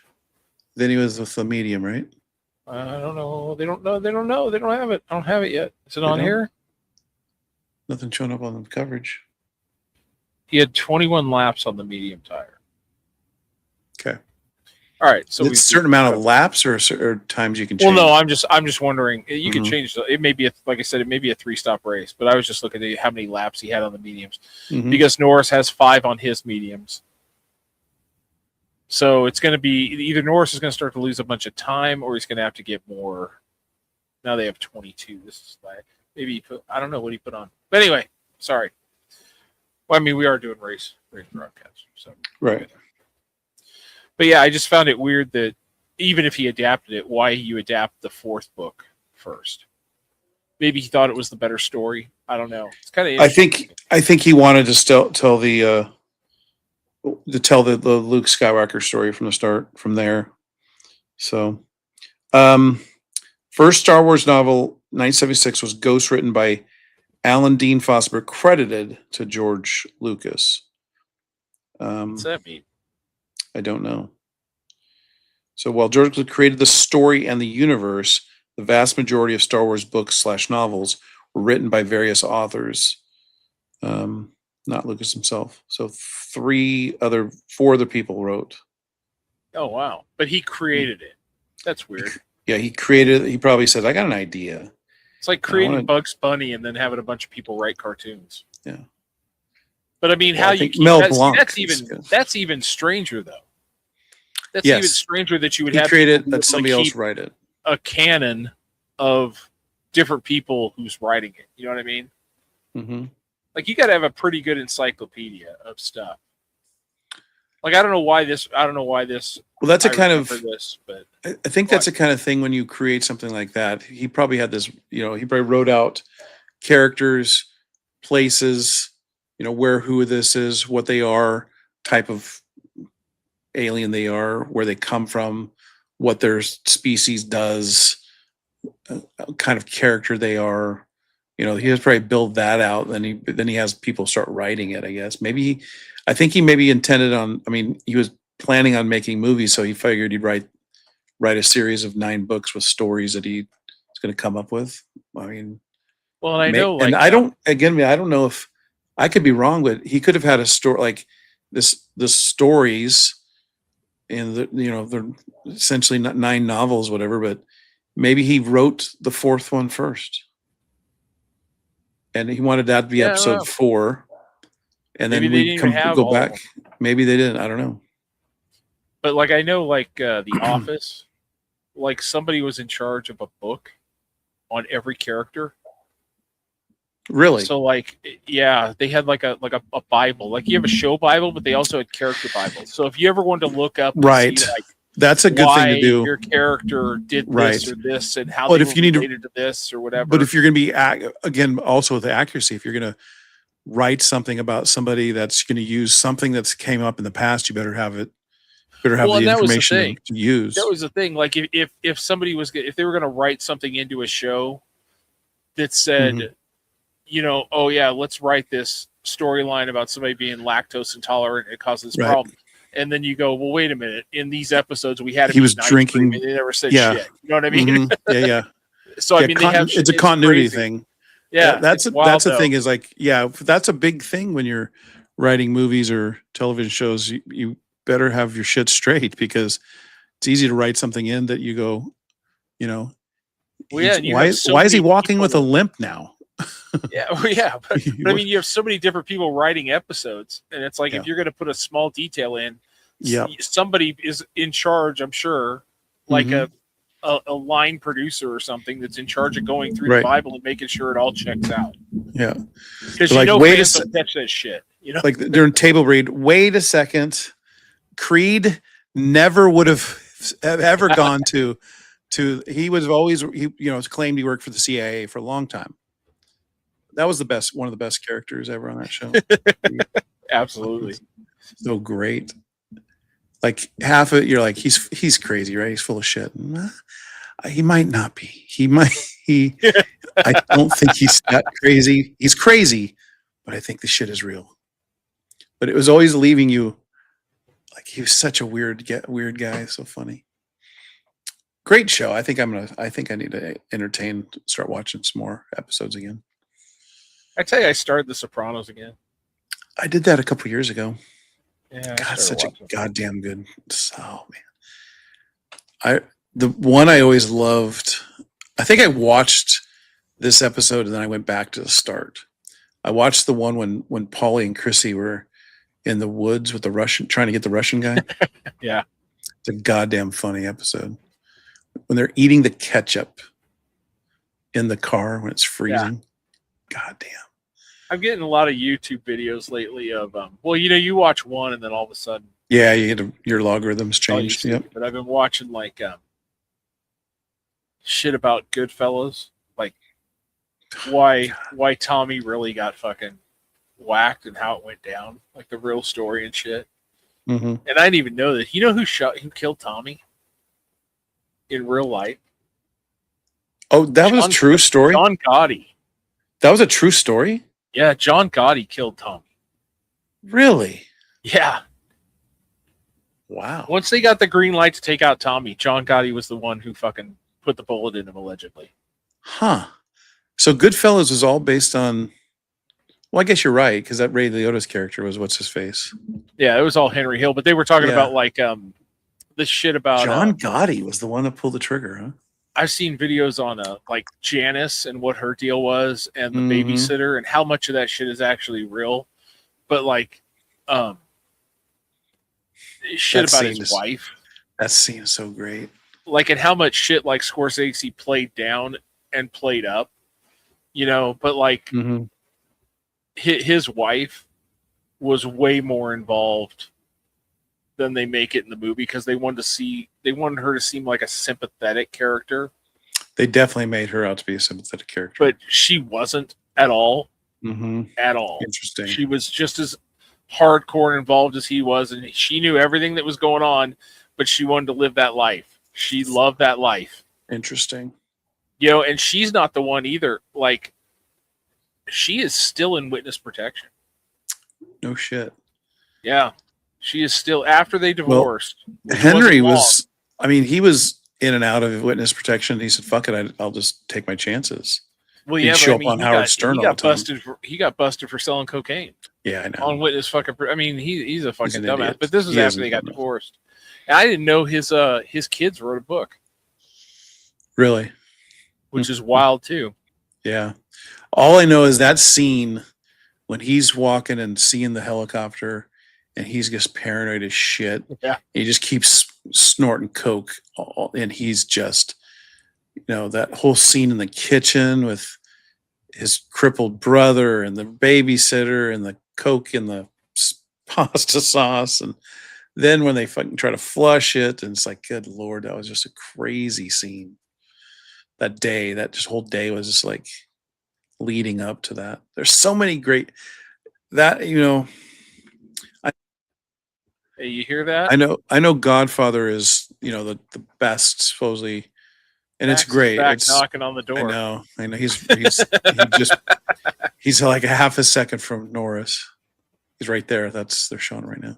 Look But at I how mean, far Norris is back from Hamilton. I know it's like that's a shot. You're gonna get top 5 if you just pass Norris. It's all you gotta do because you ain't catching Hamilton. The crazy thing is, look on the map how far 30 seconds is. I know it's so. I mean, far. they're not even. They're in the front stretch. Yeah.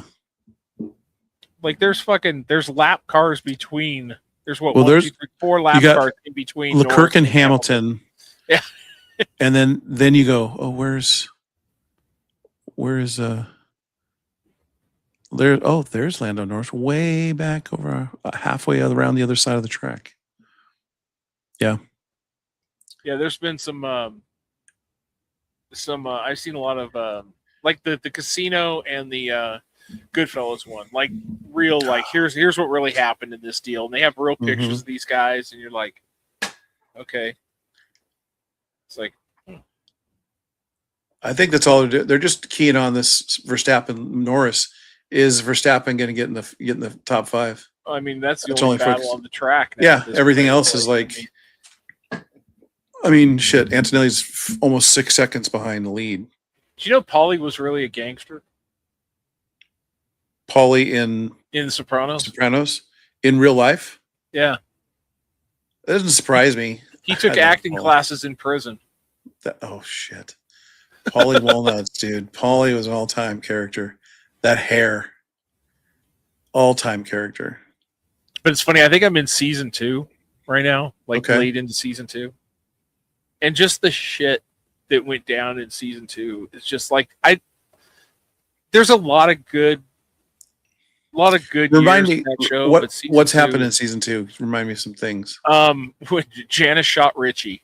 Like that was they good. That was good. like they fucking Janice, Junior came to him and said that fucking Richie's coming to set you up, you know, blah blah blah. I mean, you know, I'm letting you know. I don't have to. I'm letting you know. So then they put together the hit to fucking take Richie out, and Janice whacks him fucking inadvertently. Fucking Junior. What a shady motherfucker that guy was. Yeah. The entire fucking show. He was always scheming behind Tony's back.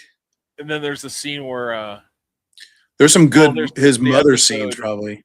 Oh well, there's some good ones, but it's the one where he's sick and he has food poisoning, so they go over to fucking get pussy up Tony? and go on the boat, and he plays like he's sick and then starts going through his shit and finds his wire in the fucking cigar box. Oh, when that's when they kill box. pussy on the on the boat. Oh, fucking great scene. Yeah, it was him and Paulie and not in the face. Like, why does it matter? I know. Did you think that? Do you think he was gonna have a funeral? I know. You're find at sea, dude. They're gonna put weights on your legs. Yeah, it's funny. No, that oh god, that was a tough, because like Big Pussy was such a like everybody loved that guy. And it's just he's a great character. It's crazy to have a show like that and then whack a guy like. I know. He's a main guy. I'll tell you, in the second season too. I know. It wasn't like you waited until the last season when all this shit went down near the end. How about when what's his face? What was his name? The fat guy that was gay. When they find out he's gay. Oh yeah, we're not there yet, but I know who you're talking about later. But that's such a he gets the Johnny cakes, the Johnny cakes. Yeah, dude. The guy or when they bust him at the gay club and he's wearing the leather outfit. Yeah, it's like that's so funny.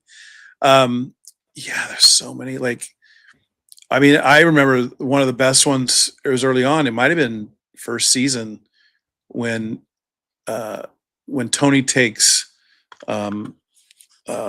what's the daughter's name, Meadow to college, and then he finds out about the guy that's went up to her. She tells him about some guy saying something, and then Tony just beats the shit out and kills the guy, and it's like acts like nothing happened. It's like that's another one. Like when they go for the visit and he kills the guy that's in witness protection.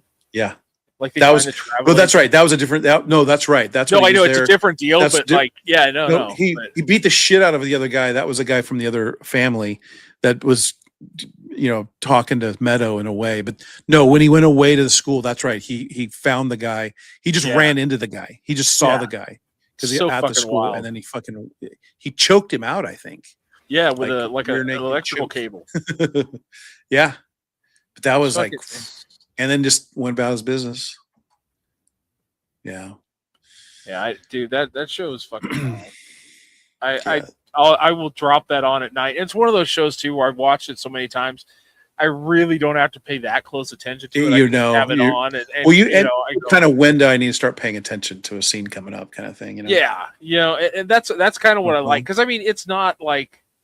It's not a fast-paced show. It's a slow-burn show. You can not pay attention to some of these things when when they're just talking, eating about sandwiches at the shop. Or so while it's slow burning, I don't have to pay attention. But Meadow's boyfriend got something coming up. Here we go. So it's like I always laughed at they're at the garbage company. They just hang out. All the mobsters just sitting there eating sandwiches, hanging out at card tables because they're working. Yeah, because that's where they just have to be there. It's so funny. Well, and even like early on, when he's in bed with the priest or the fucking preacher. Who's in bed with him? At the yard with the union? Like they want to get the jobs for the black guys. Oh yeah. He's in bed with him taking the fucking payoffs. It's like, dude, everybody's just fucking dirty. They're all dirty. Fucking dirty. Except for the chef? What's his name? Oh, fucking yeah. But I can't remember his name. Yeah, it's like he was like. I mean, I know the name of the restaurant. I know the name is Vesuvius. Yeah, it was Vesuvius. I can't remember his name. what was his name? Bald guy. I'm terrible with names now, but Yeah, but season no, it's like two's the one too where they run out the fucking guy who's Meadows' classmate, the guy who owns the sporting goods store. that's right. That's a good story too. Yeah, it is a good story. I mean, Well, the thing was that was always the thing was Tony was always jealous of the guy that's the chef because they were buddies growing up, and he was always jealous because he had every opportunity to become in the mob, and he didn't. And I think he saw this guy having a respectable life, and I think that's where Tony was jealous of that. And what was his name? I want to say it's on the tip of my tongue. Not Arnold. It was what was his name, Steve? I'm looking it up. Yeah. Artie Bucco, because he was like a guy that just was a straight and narrow. Although, and then remember when he fucking burned down his restaurant? Fuck. Yeah. But well, that's because Junior was going to make a hit in there. Yeah, exactly. But Artie didn't know that. But Artie was always like so. He was like the one voice of reason, the one guy that was like the one guy that could live in that, within that, and made the correct choices. But until Artie found out he burned his restaurant down, and then he went crazy and was going to shoot Tony, which would have been wild. Yeah, that would have been wild. But yeah, but he couldn't do it. You know, the kids have a podcast. Oh, Meadow and what's his face? I've seen it. Yeah, I've heard that. Yeah, they have. Yeah, they've had other actors from the show on, and yeah, she's got some type of a disease. That's I think she has MS. MS. That's what it is. Because a couple people like Christina Applegate has MS. Another actress. It's a wild disease. It is. It can be. I mean, life is weird. Life is weird. Yeah, it's like no explanation. Why would you have that? Like, hey, is your mom home yet? She is. In fact, I saw your mom. They came by when they were dropping her off. They were all here. So my mom came in. You got to come out and say hi to everybody. All right. Yeah. So, and they're like, yeah, I know. This was Friday, and they're all, you gonna be talking on the show with Steve tonight? And I was like, no, that's Saturday. I'm like, oh, okay. So yeah, I took my mom to the airport Wednesday, and I walk outside. Said, how do we all do? And Carol goes, we're all a bunch of losers. And I said, and I go, well, I already knew that going in, but how'd you guys do playing? But no, yeah, they like the whole lot of them. None of them won. Well, it's funny too. Like, okay, my mom flies from here to Reno. Mm-hmm. Okay. On Southwest, which is fucking first mistake. So she's complaining about that. So, and dude, I mean, okay, I try. Okay. Mm-hmm. I try to show my mom, here's how you download the app. Here's how you get your ticket on your phone. No, I want a paper ticket. And her printer broke, so I had to go over and try and fix her printer. Print it when she gets there. And it's giving me error codes, and I'm looking up the error codes, and basically it tells me that the thing is taking a shit. It's done. Oh, so we got to go out and find her a new printer, and then I got to set up the new printer to print a fucking Southwest airline ticket. And another thing, but I mean, still, it's like fuck. So like she's on my iPhone, like find my iPhone type of deal, right? So I go, oh, it's like 1:00. I dropped her off at like 9:30. I go, oh, I wonder if she made it to Reno. Okay, I look, she's in fucking Vegas. I'm like, you fucking flew to Reno from here through Las Vegas? I go, Christ almighty. What the fuck are you doing? What? How is there not a direct flight to Reno? There used to be from here. I don't know why. I don't know. You need to pick an airline that does. I mean, Alaska used to fly from here. I know they don't anymore, but. Looks like Russell's going to win.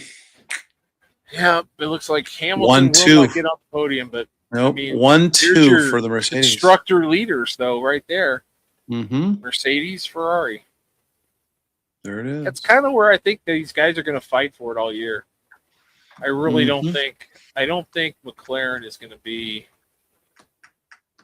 But I still think Max can win it all. I mean, today was pretty impressive. But I mean, imagine if this guy started up front. He's been. Yeah. I mean, again, he had a problem in qualifying. It's early. Don't buy all the hype. But for fuck's sake, it's. But I mean, they've been fast all year. And again, I think teams are going to make like big steps in this car because it's so new and they've had so little time with it. Really. Right. So I mean, the hardest thing to do is get better when you're good. Right. Yeah. No. Makes sense. Everybody catches up quick. It's weird the way that works. Of course, the money in it though, Doc. You got to spend money. And the money they spend is insane. Yeah, it's crazy. Well, this is cool. This is definitely, I'm going to definitely watch a lot more races this year. Well, that's the nice thing is with the setup on the app, or on your TV or whatever, you get the app on the TV. It's like I was at the Apple TV did not have a single commercial, by the way. That's good. That's good to know because I know they pumped them into qualifying and practice. So not a single, not a single one. There's the checker flag. Glad to know that's part of their deal. Because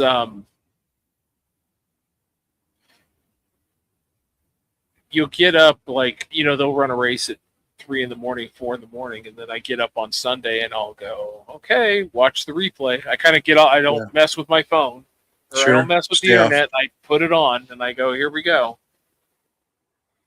Dude, Verstappen ran the fastest lap of the race. Did he really?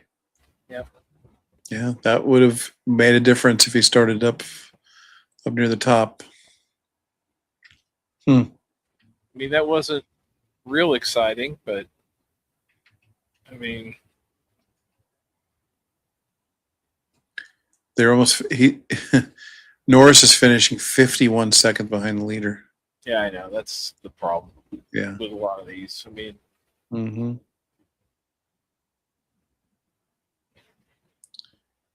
well, that's a good start for Mercedes. 1-2. Yeah. Toto got to be happy. You'll get introduced to Toto. Yeah, good. I think I saw him interviewed before the start a little bit. Just heard him talking. He's very excited. Great job. Great job. Great job. Of course, it was a great job. Well done, mate. You ripper. Great job.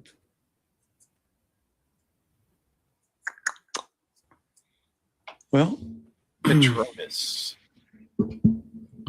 We had no comments. Cool. We had no comments on the show. I don't think we had. Did we have any views? Probably not. I looked it up. We had 4 people. Oh, no shit. So, but yeah, we'll download it. We'll put it on the replay, and it'll be outstanding. Outstanding. Be outstanding. Yeah, we may have to do a couple more of these just because I think they're fun. Yeah, because we can bullshit and talk over fucking anything. We did, and I believe we did. Yeah, we can get next week. We can get into the we got to learn. The war, not war. The war, not war. We're in, dude. We can fuck. I tell you what, fucking. I mean, I'm sure it got worse for you, but gas went up like 30 cents a gallon, like overnight. I drove today. Saw gas here. The high I saw was $5.95 a gallon. That's fucking ridiculous. They project a barrel over $100 a barrel. It just went over 90, I think, a couple days ago. Projecting over $100 a barrel. Well, it's funny because they can't. 25% of the world of supply of oil comes through that area, where that Strait of Hormuz is basically, they blocked it off.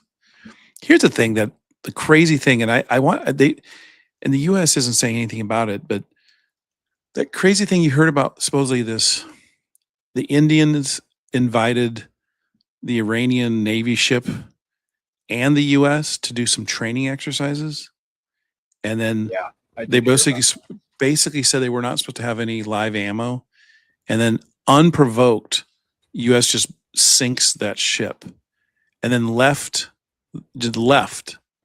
and didn't like they said they left 82 of them to die, and they say like the Indian Navy had to go recover and save like 32 of them. It's like that's a straight up war crime. Like I don't know have what Trump derangement syndrome. That's what they call it. Good Lord. I'm telling you, it is nuts. Absolutely nuts what's going on. I just don't understand how. I don't get it. Dude, you realize you don't. I'm looking through this thing. I don't What think thing? Other than the Vegas race, Mm-hmm. there's not another race that falls in our window. Really? Yep. Huh. So we go through China. 1 in the morning, my time. Whoa. Then to Japan. 11 to 1 a.m. my time. Hmm. That's almost doable. Well, Bahrain's 9 in the morning. Saudi Arabia's 11 in the morning. Miami is during the day. It starts at 2 o'clock. That's a bad one too. When you watch that one, it's fucking. You'll laugh when you watch that one. why? Because They race around Miami Beach. Dolphins Field, the Hard Rock. Oh, gotcha. So like they'll do like the podium and shit. They'll drive into the stadium. So like there's a crowd that'll actually pay to sit in the stadium and watch the race. Just to watch the podium? The ceremony to watch the podium. It's fucking Interesting. yeah. Hmm. But yeah, That's there's funny. not a lot of Belgium's a good race. That's at 7 in the morning. The British Grand Prix is at 8 in the morning. A lot of fucking early ones. Well, yeah, because you're talking about way ahead of us. The one in Austin's at 2 o'clock. Mexico is like probably 2 o'clock, 1 o'clock. Brazil, So Vegas is late. So it's gonna be Vegas, the only one, huh? Like Qatar and Abu Dhabi, 9 a.m., 6 a.m. 6 a.m. for the final race. Fuck. Fuck. I ain't getting up that early. I don't care what's going on. I'll get up, watch the replay. Fuck it. Fuck it. That's funny. Well, we don't have to watch the podium. No. Got no comments. I can dump out of here. What else we got? Nothing exciting. Next week, we learn about AI. We get schooled on AI. We get schooled on AI. We can tell how horrible people we are. Don't use AI. Should I make a song about AI next week? You should. Well, You make a song about AI about how it's going to ruin the world. I still have this one we could play. This one is weird. Welcome to the EDA show. Welcome to the EDA. Lights flicker, pulse, and glow. Yeah. Circuits dance, don't you Look at that handsome boy. Welcome to the AI show. Yeah, he is about as poster boy for a young race car driver. Zeros and ones, watch the world go by. Electric veins, hum a lullaby. Plug me in. They all have hot girlfriends, too. I know. Oh yeah, Look at that's that talking. when they show them. When they're celebrating, their girlfriend comes up there and they give them a hug and a kiss, and you're just like, damn. Think about it. You're the hottest driver of the best racing company for the racing circuit. Of course, they're gonna have some hot Brazilian woman next to them, probably. Pixelated stars in a digital sea. Algorithms writing Kimmy. destiny. Echoes of Yeah, it's calls funny. whisper into me. Wasn't this the original AI song you came up with? Yeah. This is such a good one because this So does let's seem go like through Lewis Hamilton's girlfriend. Welcome to the AI. You know, Lewis Hamilton is reported to be dating Kim Kardashian right now. Wires listen to the growth. Okay. I did hear. But Good for him. Rihanna. He dated Rihanna. Rihanna. Is he the you'll Derek love Jeter? this. He's the Derek Jeter. Oh, of yeah. wrestling, right? Okay. Yeah. This Yeah. girl named Winnie Harlow, who I'm guessing is a model. Okay. Looks like she has, what is this shit called? Alopecia. Oh, Canadian sorry. fashion model, actress, and public speaker. Okay. Okay. Shakira. God damn. This Shakira. guy's Shakira. He was with Nicole Scherzinger for a long time. So that was back in the day when Nicole Scherzinger was probably at the top of her game. Pussycat Dolls, yeah. Pussycat Dolls. That's it. Like just after Pussycat Dolls, Yeah. she started doing her solo stuff. Rita Ora. Oh. Gigi Hadid. See, okay. So he has to be in his late 30s now, right? Oh, Lewis? Or 40? He's How old is he? Because Rita Ora she's like, she's hot. Madonna isn't in there. Right. I think he's a little too young to be. That seems like a Madonna move. He's 41. Yeah. So he was dating the hottest girls when he was in his 20s. Like when they were in their 20s. Dude, that's gotta be the most banging name I've ever heard. What name is that? Sir Lewis Carl Davidson Hamilton. Oh. Fucking baller status. He's been knighted. Yeah. Oh yeah. Sir Lewis Carl Davidson Hamilton. Hmm. That with a name like that, you'd think he'd been white. Yeah. Or Right? English. He's English. He is English, but it's a solid name, though. I got to tell you. That is pretty big. You know, you throw a sir in front of anybody, it's kind of cool. Like instant gravitas, you know. Like Sir Trying to Ian find out, McKellen. like, when Sir he was, Anthony Hopkins. they were at the Super Bowl together this year. Who was? Hamilton Kim and who? Kardashian and Lewis Hamilton. Interesting.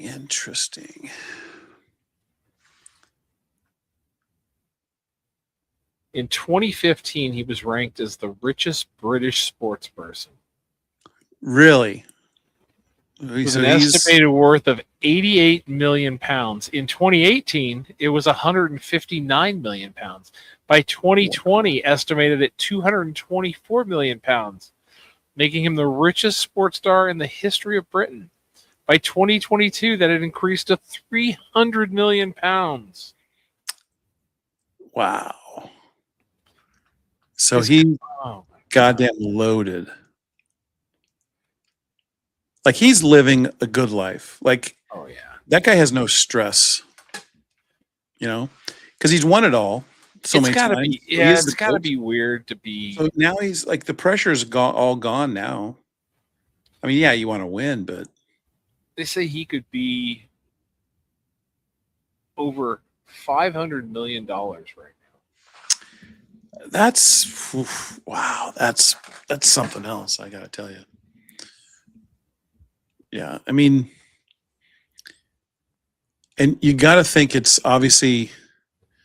Well, I mean, it's sponsors, right? I mean, he just gets paid by these companies. Michael Schumacher's net worth is estimated to be over $1 billion.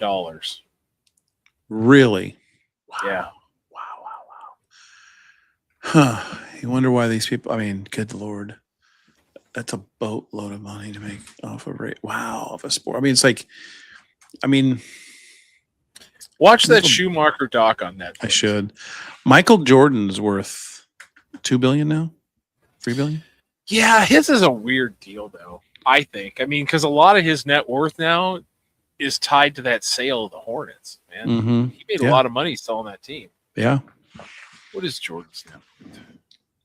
I think he's a couple billion. I mean, I heard he gets like billions from. Says his net worth is approximately $3.8 billion. Well, he's still making money on the Jordan name off the Nike stuff. Yeah, it says largely driven by his lucrative Nike Jordan brand partnership and the sale of his majority stake in the Hornets. That's right there. That's, I mean, now that's like throwing around. Let's buy a racing team. That's throwing around money. Yeah, dude, no kidding. And I mean, fuck. You know they've won the first 3 races of the year. Yeah, I've heard that. Yeah, It's fucking wild. that's pretty amazing. Like, think about it. 4.3 billion. Yeah, think about that though. If he wins this year in NASCAR, what's that going to do to his net worth? Right? Because you got to figure, if he's now a winner on this circuit, that's got to mean so much even more money.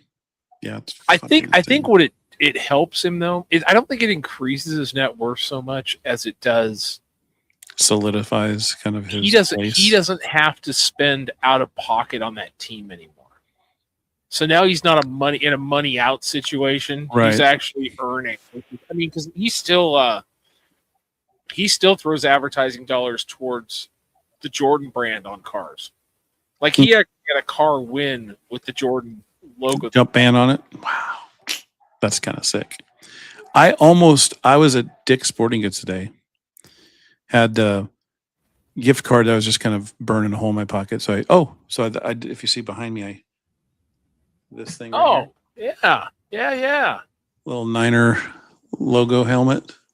And what the hell are these people doing on the track? They're letting them run on the track. Oh, they're going out. They're going out for the so the they ceremony. Let the fans celebrate. So okay, you see how they have all those people inside? Those are staff and VIPs and shit like that. So they're going to go up here and spray champagne on everybody. Right. And give the trophies out. So they let the fans come in and watch that. I thought they were like going to let them run around the track like they're pretending like they're racing cars. They're like, ee.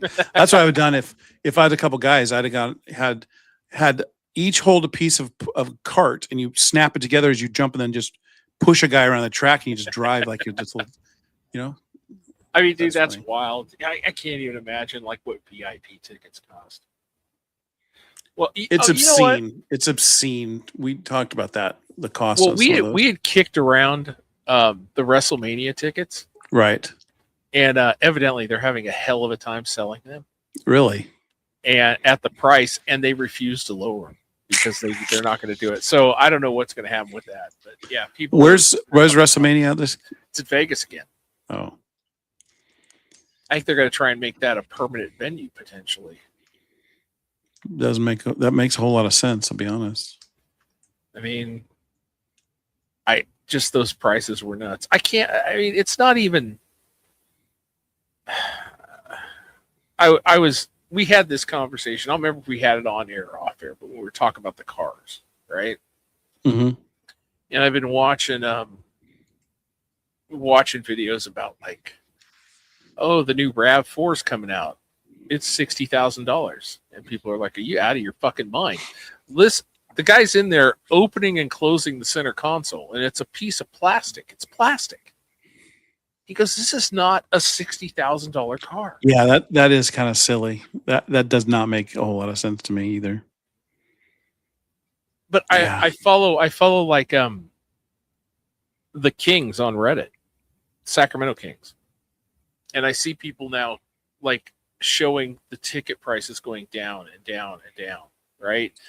But even going down, like if you want a ticket to go see the Kings play, I don't remember who it was, but it's another really shitty team. It was like $60 to get in. It's like, yeah. And guess what? The Kings did this just last week. They raised season ticket prices. 8%, yeah, 8%. They went up. But there was a deal on nachos. Yeah. There's a deal on nachos. They put it up. They took a picture of that. They were showing that because I saw people bitching about that. They go, this guy's got some absolute fucking balls to fucking raise ticket prices. Put that product out on the court. I mean, and speaking of products, Steve, have you eaten a McDonald's hamburger recently? That whole goddamn thing. Like, what is McDonald's thinking?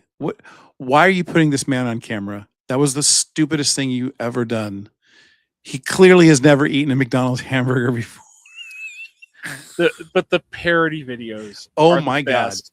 And Dude, the when guy from Burger King. Burger King comes out, the Wendy's guy actually cooked the burger himself.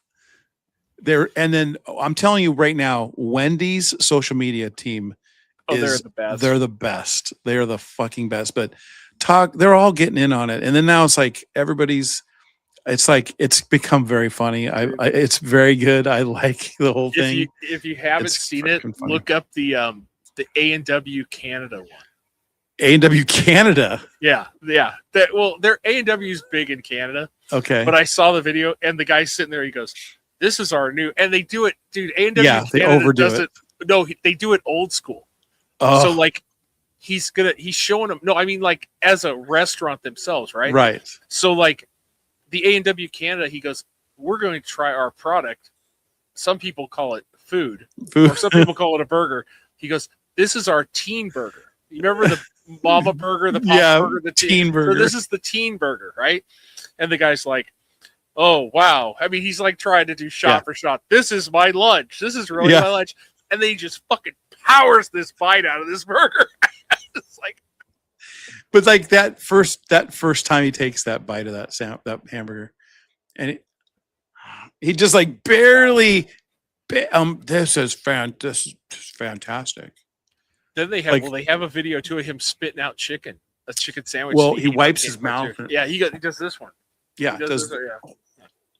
and fakes like he's chewing it. Like, what are you doing, dude? Like, there's a guy on TikTok who is a former McDonald's chef. Okay, and he went through it. He talked about he met that guy, mm-hmm. right? And he goes, "Here's everything you need." He goes through the whole thing. He goes, "Look, the social media team was involved. Legal looked at every single word that he said during that thing. They watched the video several times. It cleared several different layers of McDonald's corporate before it went out." He goes, "So I don't know how it got out, but he came to when he was named CEO, because I guess the CEO before him got removed for a sexual thing of some kind." Got it. So he goes, he takes like a Q&A with him, and he goes, "Oh yeah, what's your favorite food to eat?" Right? And he goes, I don't know. I guess I'm a creature of habit. I like fish. So he doesn't even go like, "Oh, our fries are fantastic." Right. You know, like it's bullshit. like, "Oh, you know what? I love fish. I'm a fillet of fish guy," that kind of thing. It was just as downtrodden, like, "Oh, fuck. Well, if I have to eat something, I'm going to eat fish." And it's like everybody. Not even saying the fillet of fish. Yeah. Everybody in the room was like, "What the fuck?"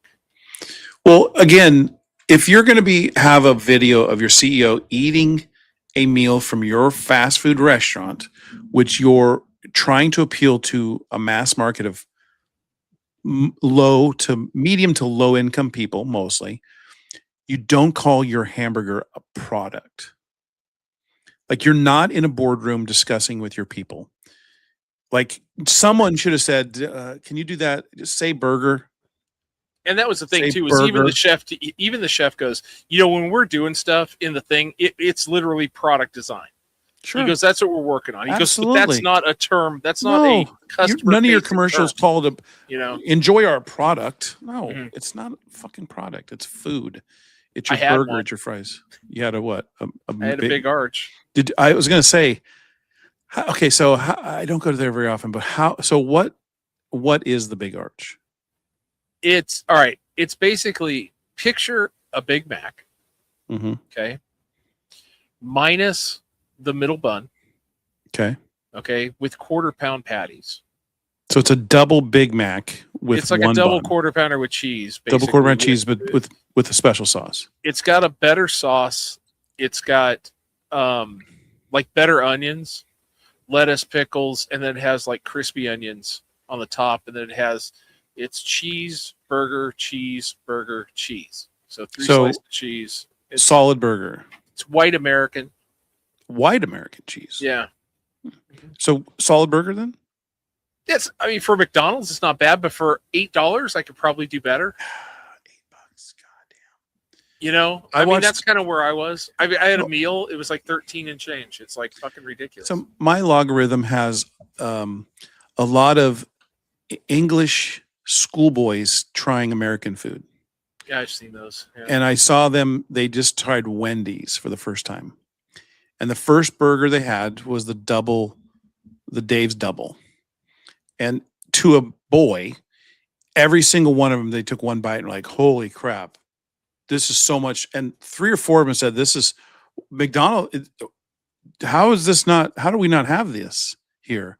They're like, McDonald's would be out of business if they had they were like blown away how much better a Wendy's burger was. But then when they buzzed out the Baconator and they made fun of the name, that seems like a really American name, they said. But when they took a bite of the Baconator, like they're like, okay, I like this. And then the Frosty shows up, fucking slam the door,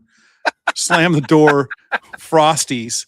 And every one of them, and they always have the headmaster there, and he tries it and he says, this is unlike any American dessert I've tried. He's like, it's not overly sweet. And he's like, it's not a milkshake, but it's not ice cream. It's kind of in between. And he was just like, this is really good. And I got to tell you, I do love a good Frosty. I love a Frosty. Do they tell them to dip their fries in it? They did, and they were like, that's crazy. And one kid did it and ate it, and he's like, oh, this is so good. And the guy's like, no. And he's like, he dips it in the vanilla, and he's like, yeah, I don't like it. He goes, try it in the chocolate. He puts the chocolate. He goes, okay, that's good. And like each one of them were dipping it, and like about half of them really liked it a lot. Some of them were like, nah, no, that's not me. But it's so funny because they were trying, anytime they try certain stuff, sometimes they're like, oh, they're going to definitely like this, and they don't. And he's like, what the hell's wrong with these kids? But I guess they're trained on such shitty food. Yeah. Like some of the shit they eat, like boiled meat, like no flavor. I saw I watch a lot of videos of, like, there's a comedian. I think he's a comedian. I'm not sure, but they do he'll have like everything on McDonald's menu and then everything on McDonald's Indian menu. Another guy. I've seen that. Yeah, I've seen right? Those are good. I like. Yeah, those. I've seen those. Yeah, I've seen them do. There's a couple of guys. There's an English guy and an American guy. They do a lot of that. They'll go to like McDonald's in England, or they go to Taco Bell and right. compare and contrast and all that stuff. But Indian one, I've seen those too. It's interesting. Japan McDonald's is yeah. Good. I did see a chef the other day on TikTok make the Jeff Daniels sandwich. Have you heard about the Jeff Daniels sandwich? I ate a Jeff Daniels sandwich last week. Did you? Yep. I didn't use Jif. I used Skippy, but I have creamy and crunchy. I used creamy, and then I had Sweet Baby Ray's. But I crunched. Okay, so hold on. We gotta cover it though. Okay, we gotta cover what this is, and I'm gonna tell you, this guy fucking loved it. This guy absolutely loved it. He was confused as fuck why it worked. I cut it in half. I said, try this to Caden. And he's like, what? I go, just eat, take a bite. And he takes a bite of it and he goes, what the fuck am I eating? I said, it's peanut butter, barbecue sauce, and crunched up sour cream and cheddar ruffles. And he's just like, and I goes, what? He goes, I'm confused. And I said, isn't it good though? And he goes, he takes another bite and he's like, it kind of works. And I was like, that's exactly it. It somehow worked. Yeah. There's something about the texture. So if anybody hasn't seen it, Jeff Daniels. I'm gonna pull it up. He was on Stephen Colbert. And I was like, huh? But the thing was, I opened up my pantry and saw I had Ruffles with the cheddar sour cream Ruffles. I was like, okay, I can't not do this. Although I put it on bread. I didn't have pita. That's what he put it on, with pita. So I'm curious. Maybe I have to do that. But I didn't have pita bread. So I just made a sandwich. I figured, bread choice, it's okay. But a quarter. This is started from the beginning when he tells him how much. I couldn't go that much peanut butter. You got a mute on the right corner. Mute on the right corner. Do I still have it muted? It was, but now I don't know what happened. It's completely gone. I just have what's on your screen right now? I got a white screen. Bottom right corner. There you go. I'm going to go with a personal favorite, which is pita bread. You need some creamy peanut butter. Wow, you threw me there. Now, pita bread, those circular things, Right. with Unless a little you- air pocket in if you want. But we aren't. We gonna don't open pocket it. this one? No, we put the quarter inch. A quarter Quarter inch A of quarter peanut butter inch on? of creamy Quarter. peanut butter. So you've got no other plans for the rest of the day at No. this point? And you're only Like- doing half of it. Oh. And then you're getting Ruffles, cheddar, and sour cream potato chips. And you're getting a handful of them, and you're crunching them up, and then you're sprinkling them on the That's peanut something butter. about that maybe it's just Then you're getting your favorite brand of barbecue sauce. That's right. Are we talking Casey Masterpiece? What are we doing? Sweet Baby Sweet James Baby is Ray's. preferred. Okay. Sweet Baby- and I Sweet think that Baby was- yeah, I Ray's, think by that's the way. what Is that put up by James Taylor? It's not. It's no, but You should sue. they owe him You money. should sue. But the peanut butter, the Ruffles Barbecue. potato chips, and the barbecue, fold it over, boom, and yeah, it's my three. Could be my three favorite tastes: peanut butter, that brand of potato chips, and the barbecue. So it's like visiting three countries at once, and Let me they're ask all you they're this. all in your mouth. You're either eating that in a poncho or naked. I'm not sure. I got to tell you, it was good. There was something about it because peanut butter and barbecue sauce, but then like you get that salty peanut butter flavor with that sweet barbecue sauce that kind of offset, and then you get that crunch, and then you get a little bit of the flavor from the potato chip. And I got to tell you, I was dumbfounded how good it was. It was really good. It was really This chef I good. watched make it was like he did it with the pita, the whole fucking thing. If I had And he pita, I even- didn't have I think pita. he even put like he had a little ruler and put because he was so Quarter adamant on inch. quarter inch. But yeah, he went through the whole thing I- and he was all scared. You could tell he's like, oh fuck, I don't know about it. And he eats it. He's like, fuck. And then took another bite. He's like, this is really good. He goes, I don't can get it." attest.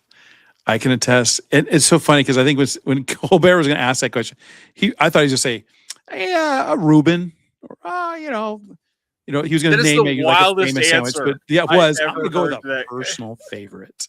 Dude, it's You so gotta fucking wild. It was great. I do like Jeff Daniels. He's very funny. He's very Yeah. like interesting guy. But I just- yeah, I didn't know if That's you me. saw that. And I was like, I can't believe you made one. That's even better. I did. I gave to Kate, and he kind of looked at me like, "What am I trying?" I'm not going to tell you. Just eat it. He was like And see, honestly, but yeah, there was something about it. and see, you watch this stuff like making burgers out of donuts. I can't go there. But people swear by it. And it's like, dude, I don't know where to draw the line, man. Well, I'll tell you where I don't draw the line is ice cream sandwich out of a donut. There's a ice cream place in Fair Oaks. What's the hell name of it? They take fresh baked glazed donuts, slice them in half, and then put ice cream in between them, and then smash them together, and they serve it to you as an ice cream sandwich with donut. Oh, thank you, sir. Can I have another? Solid What's sandwich. your go-to donut? I think honestly, I'm a simpleton when it comes to donuts, but give me a good chocolate bar. All right.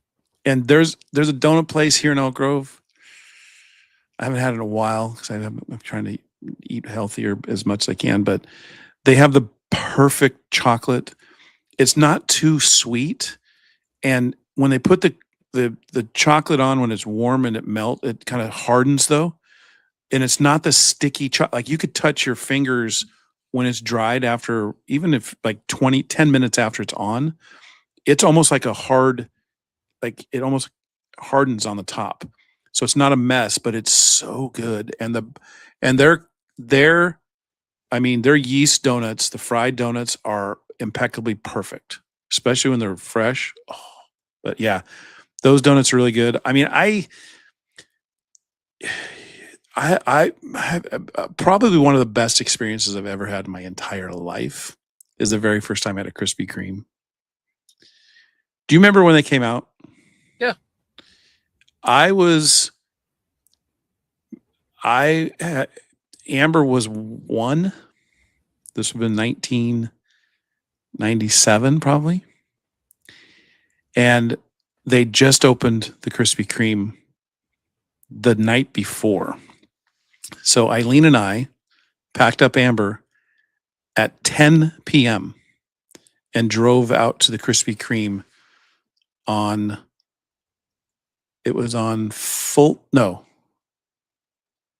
oh God, what was it on? Somewhere out like Watt and Fulton or something like that, somewhere out there. And got in line for the drive-through. It was out. So we drove up and saw the drive-through was out into the street, 2 blocks down and around a corner. It took us over an hour to get to get a dozen donuts. But when we got into the parking lot and in line, they had employees standing with boxes of donuts, handing donuts to people waiting in the cars. And I had someone on my side hand me a donut, and Eileen got handed a donut. And my first bite, and they were fresh. And you know those fresh Krispy Kremes that glazed. And I took one bite of it, and I looked at Eileen and I said, "What the hell is happening?" I've never eaten anything like it. Was so goddamn like I could have eaten 12 of them after eating one. They were like, you know how fast you can eat those Krispy Kremes, and holy shit! And then getting those and taking them, I probably ate 5 on the way home. Like they were so fucking good. That was so good. When I would go to Vegas, there was I would always stay at Circus when it was a dump, not when it was really bad dump. Sure. Just when it was a dump. Yeah, it's cheap. But they had a Krispy Kreme right off the casino floor, like a big one. Okay. And they had the glass, and you could watch the donuts get pressed and go through the fryer and then go through the little flip. You could sit and watch them go through that little flipping thing for fucking hours, right? Yeah. Oh, yeah. And nice and warm right out of the fucking oven, then getting glazed, just like. And then I heard it's gone now. Yeah, it's gone now. It's gone downhill because a lot of them don't make them in house anymore. Yeah, like they just have little boxes and shit. There's something that I would they put one in Oak Grove, and I'd be driving by, and that light, the fucking fresh and hot light comes on, I'd fucking stop. It was like a calling. It was like the bat signal was gone up. Hot donuts. Well, the scariest thing is the one here caught on fire. Okay. And it took them like 2 months to get it going, but all the convenience stores and Walmart and everybody still had Krispy Kreme donuts. So evidently that's when everybody kind of went, well, wait a minute, these guys aren't cranking out donuts. I don't know where I'm honest. I don't know where an actual donut, a Krispy Kreme is at now, but Save Mart grocery store, I walk in, there's boxes of Krispy Kremes in there. They deliver in the morning, and I don't know how long they're sitting there, but they're there. It's not the same when they're fresh. They're the best goddamn donut ever. But we've got right across from the stadium. We have that's been voted the best pastry donut place in the valley for years and years and years here, called Pastry Perfection. But dude, that place, oh man, so good. But dude, I'll get a Bismarck. I think that's what they call them. Like a chocolate Bismarck with the custard. Money. I'm not a big. I do like a good jelly donut. I'm not a big custard. I like good custard. Every once in a while, you get these cream-filled donuts. No, I'm not that fan. shit. Not the whipped cream. Not I like the good custard is good. Yeah, the good custard is good. But a fritter, dude, an apple or a berry fritter. Fuck. I'll tell you what. This place does a really, really good cinnamon twist. Oh, like it's almost like bear claws are great too, but like it's like a cinnamon. It's almost like a cinnamon roll donut, and they do sugar and cinnamon on the outside of it. Oh, so good when it's fresh. There's something about fresh donuts too. Like, you know what's making a big push around here, and a lot of more and more I saw a brand new one today is Dunkin'. Their westward expansion is on. Huge, and they do make some pretty good donuts. But they make some good breakfast sandwiches. I had breakfast there last year, maybe. It was pretty good. And the coffee is actually pretty good. Remember Winchell's? Yeah. I remember as a kid going to Winchell's all the time. Yeah, Winchell's. Fuck yeah. Remember I went to Disneyland one year when Haley was younger. And, we were there early, so we went to Randy's Donuts. Oh yeah, I've been to Randy's Donuts. I said we got to get a picture in front of this thing since Iron Man. Sure. I did the same, and we did that Randy's, and we also went to Pink's. Pink's hot dogs. Dogs, baby. They're pretty good. It was pretty good. Yeah, fuck, dude. I think we need to do.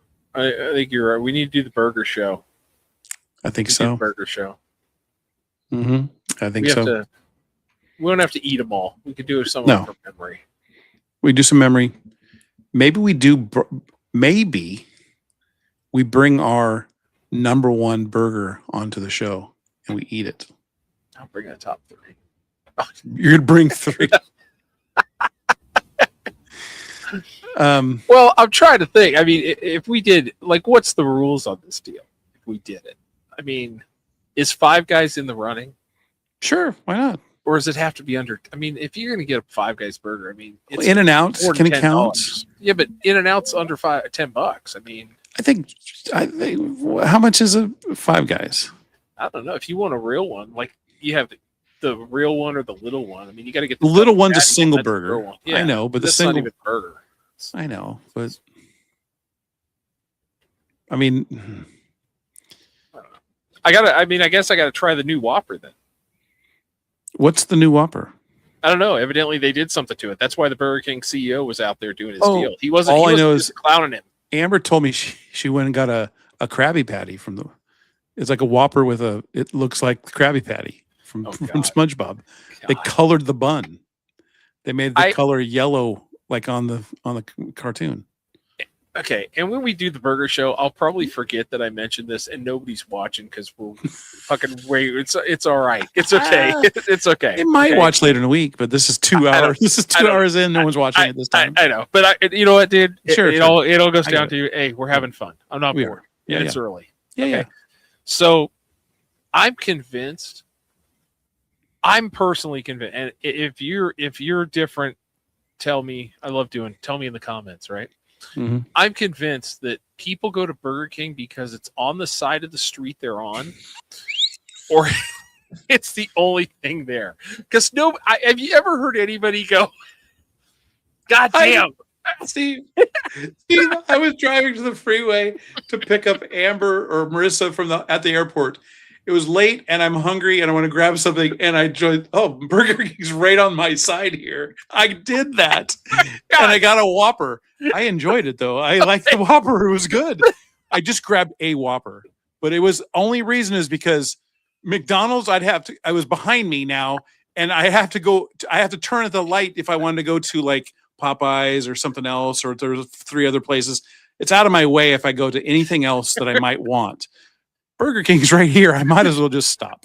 And I'm convinced that's how they decide where to put their restaurants. It's like, oh, everybody's over here. Let's put ours. It's on the way to the freeway. It's on the right side. It's an easy stop, and then I get on the freeway. It's so crazy. I'm 100% convinced. 100%. I'm on the board. Nobody ever goes, oh yeah, I'm really craving Burger King today.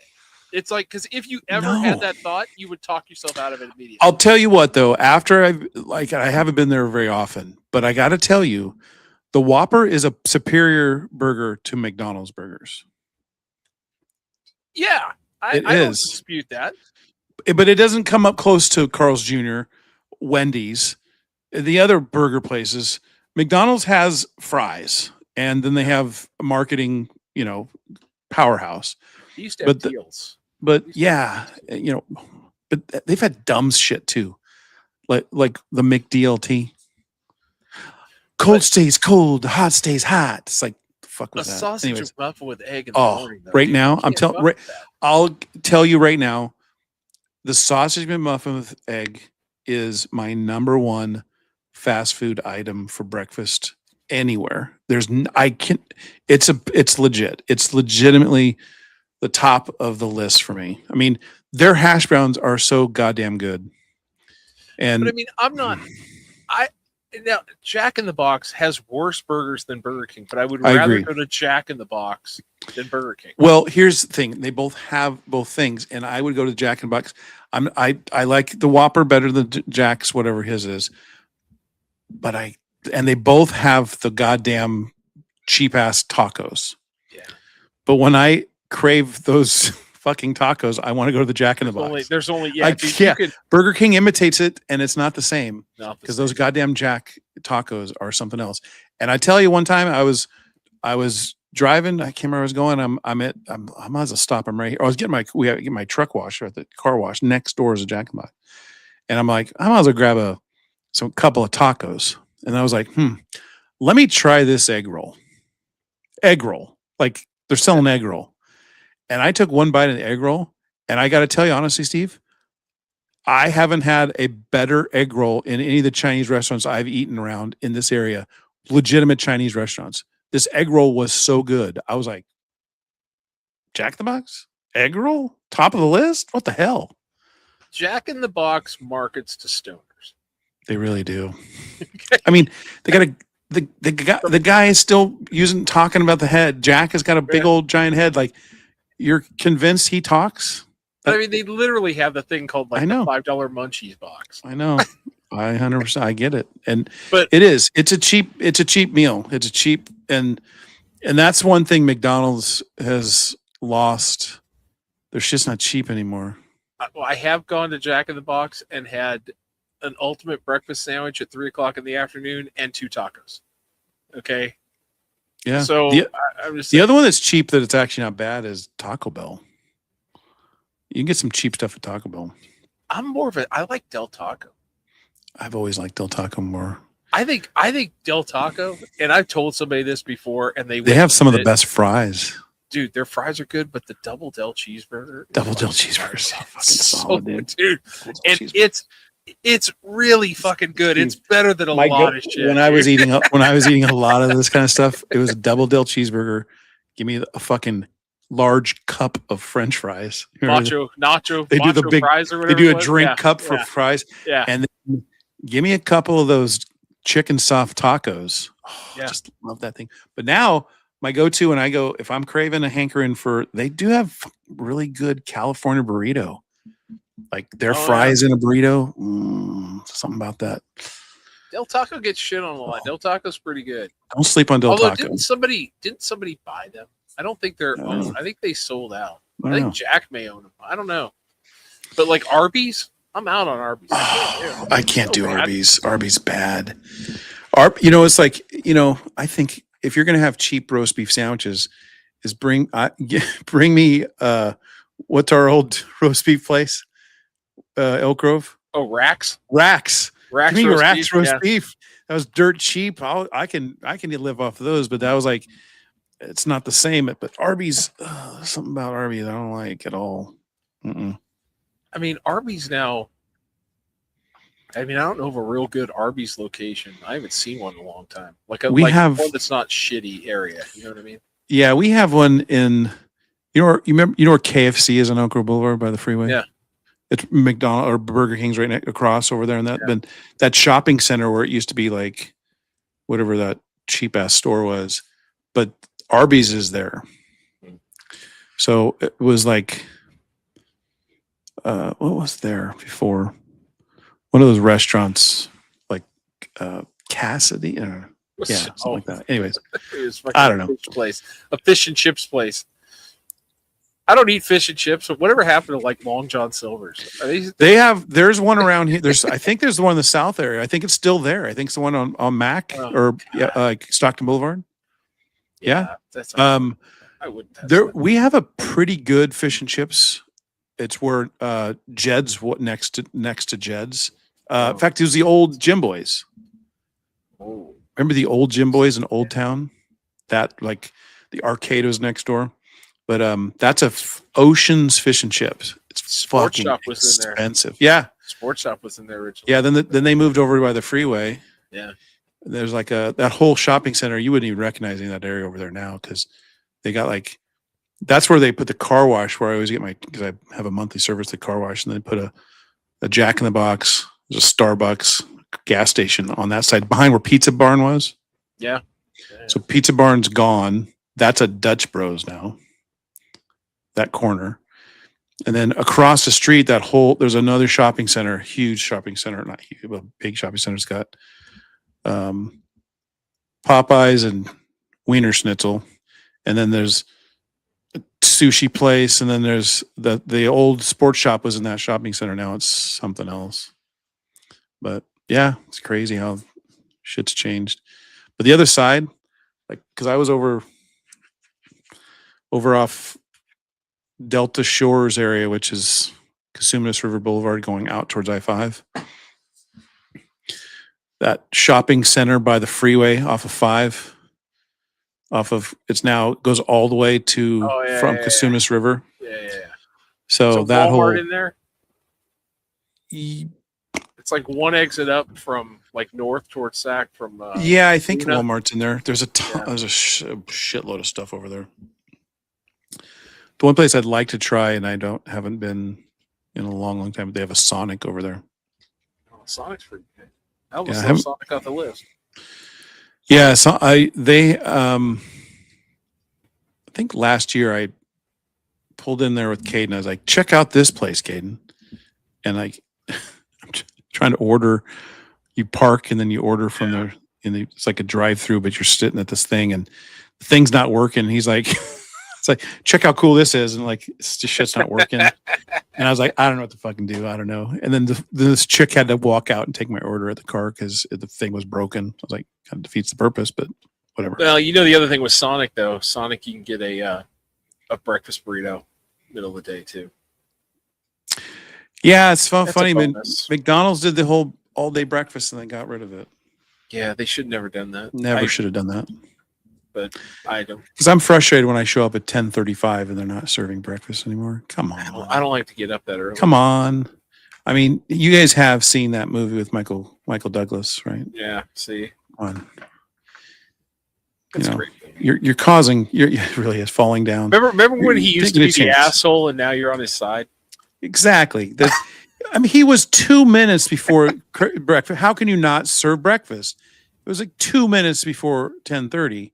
You're serving breakfast at 10:30. How can you deny the man his breakfast sandwich? See, early when you first watched that movie, you were like, "What a dick! Dude, what a fucking dick! What an asshole!" And now that you've lived we life become a little old bit, man. You're like, I'm that guy. Fuck. Let me tell you something. I went to McDonald's one day. And exactly. When my buddy ordered two McMuffins meals and only wanted one drink, and there you watched a woman almost commit suicide because you drove her nuts.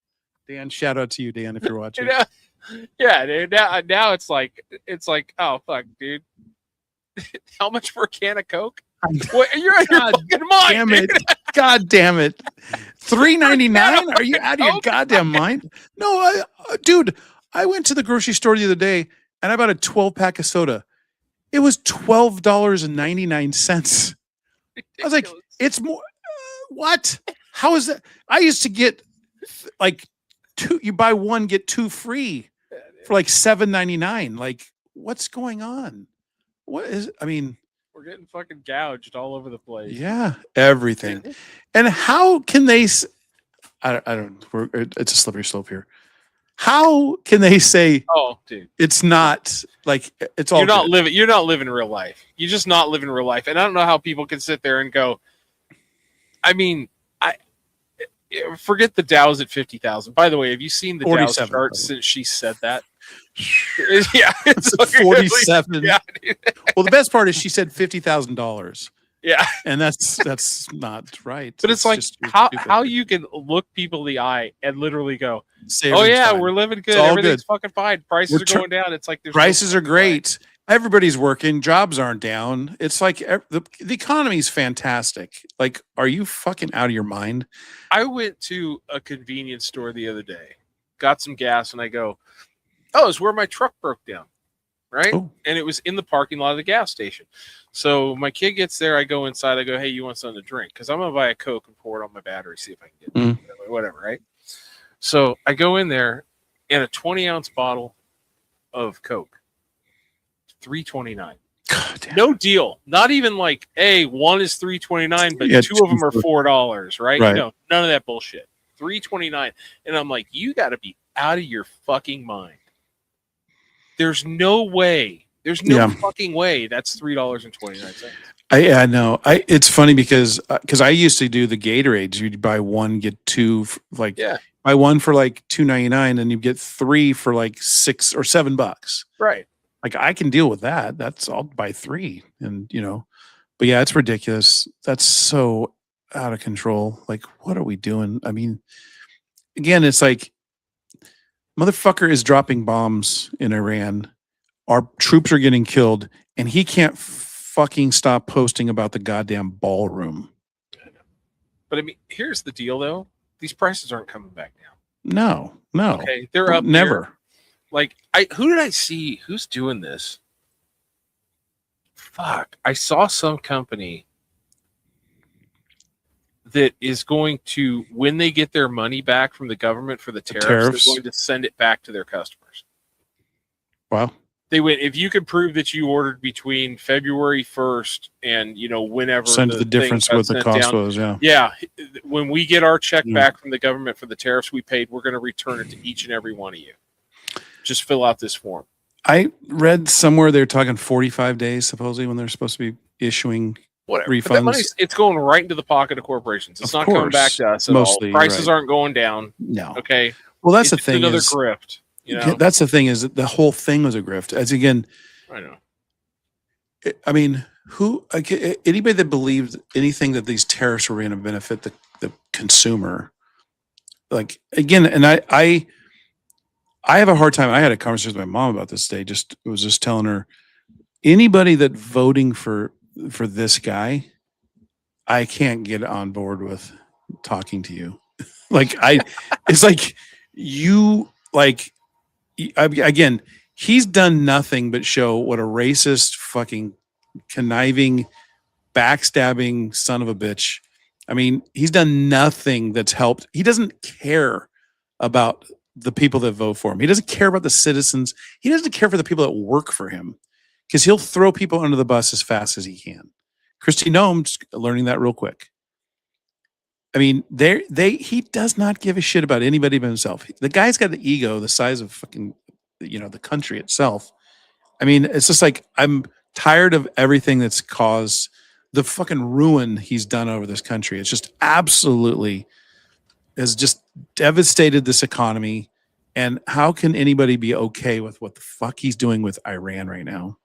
Did you see the pictures today of one of the guys, the serviceman that got killed, and he was at he graduated from Elk Grove High School. Well, no, not this guy, but I saw one of them did. No. He graduated a year after me. One of the guys was in Dover, Delaware. They were being brought back today. And he's got a white USA baseball hat on that he didn't take off. And he's playing with his suit like he's a fucking toddler. He's playing with his fucking suit. Bringing a fucking serviceman back. His fucking family's there. Well, classy. Military. Most funerals, even regular funerals, it's okay to wear a baseball hat to a funeral, because that's what lots of people do. In other words, he said, Elk Grove Memorial Service. Right. He said, "Oh, it's gonna be outside. I can't let my hair flap around. I need a hat." Yeah, it's just. I know. He's just classless. He's just. I'd rather talk about burgers. I think you're right. Really, donuts. I think that does make. I think that's a better mood boost. Talking about burgers. Yeah. All right. Yeah, we got to start doing food shows. I think so. Bring food in, just eat it. Yeah, I'll tell you what. When you send me that snack package was pretty goddamn good. It's fun. Let's find something else. We got to do something. But I'll bring it. Okay, so all right. Well, next week, let's wrap this up. We'll talk offline. Let's wrap this up. Hold on, let me find it. All right, here we go. Yeah. Hold on, I need an outro. This is live, so as opposed to our other shows that we edit heavily. I've clicked the button like 5 seconds ago. I hear it. It played a pause for a second, then it's playing. I hear it loud and Do you clear. hear it? I don't hear it. At I all. hear it. Oh, really? And I hear it. it's still spinning. On my Really, screen. I hear it. It's playing. I'm getting it. I mean, you are listening. You are looking live. This is Brent Musburger, ladies and gentlemen. Anyway, so I'll just wrap this up. Sadly, from a podcaster's point of view, with great power Oh, there. I paused and then I comes great. Wait, you can. boringness. I hear you. Yes. With that, I bid you adieu. That wraps up another episode I can of hear that Cure too. for Boredom. You can't hear if that? you want more of this scintillating dialogue again, I can't hear you. Please make I sure can't hear to you. like I can and hear the- subscribe. And if You can't hear want, me? leave Now a I can. comment. Oh wow. If you do It's like a all delayed three, or something. Please think about. I hear the music. You hear the Oh my music? god. I don't know what to do. I can hear. Yeah, I can hear. Okay. It. That is your All right. only warning. I can hear me. All right. I don't Let's know. wrap this up. We're almost 2.5 hours in. So, good day. Four people. Hey, it doesn't matter. Many more. Good fun. It doesn't fucking matter. We had Absolutely. fun. Yeah. Next week. All right. Later. Hey, good night, Gracie.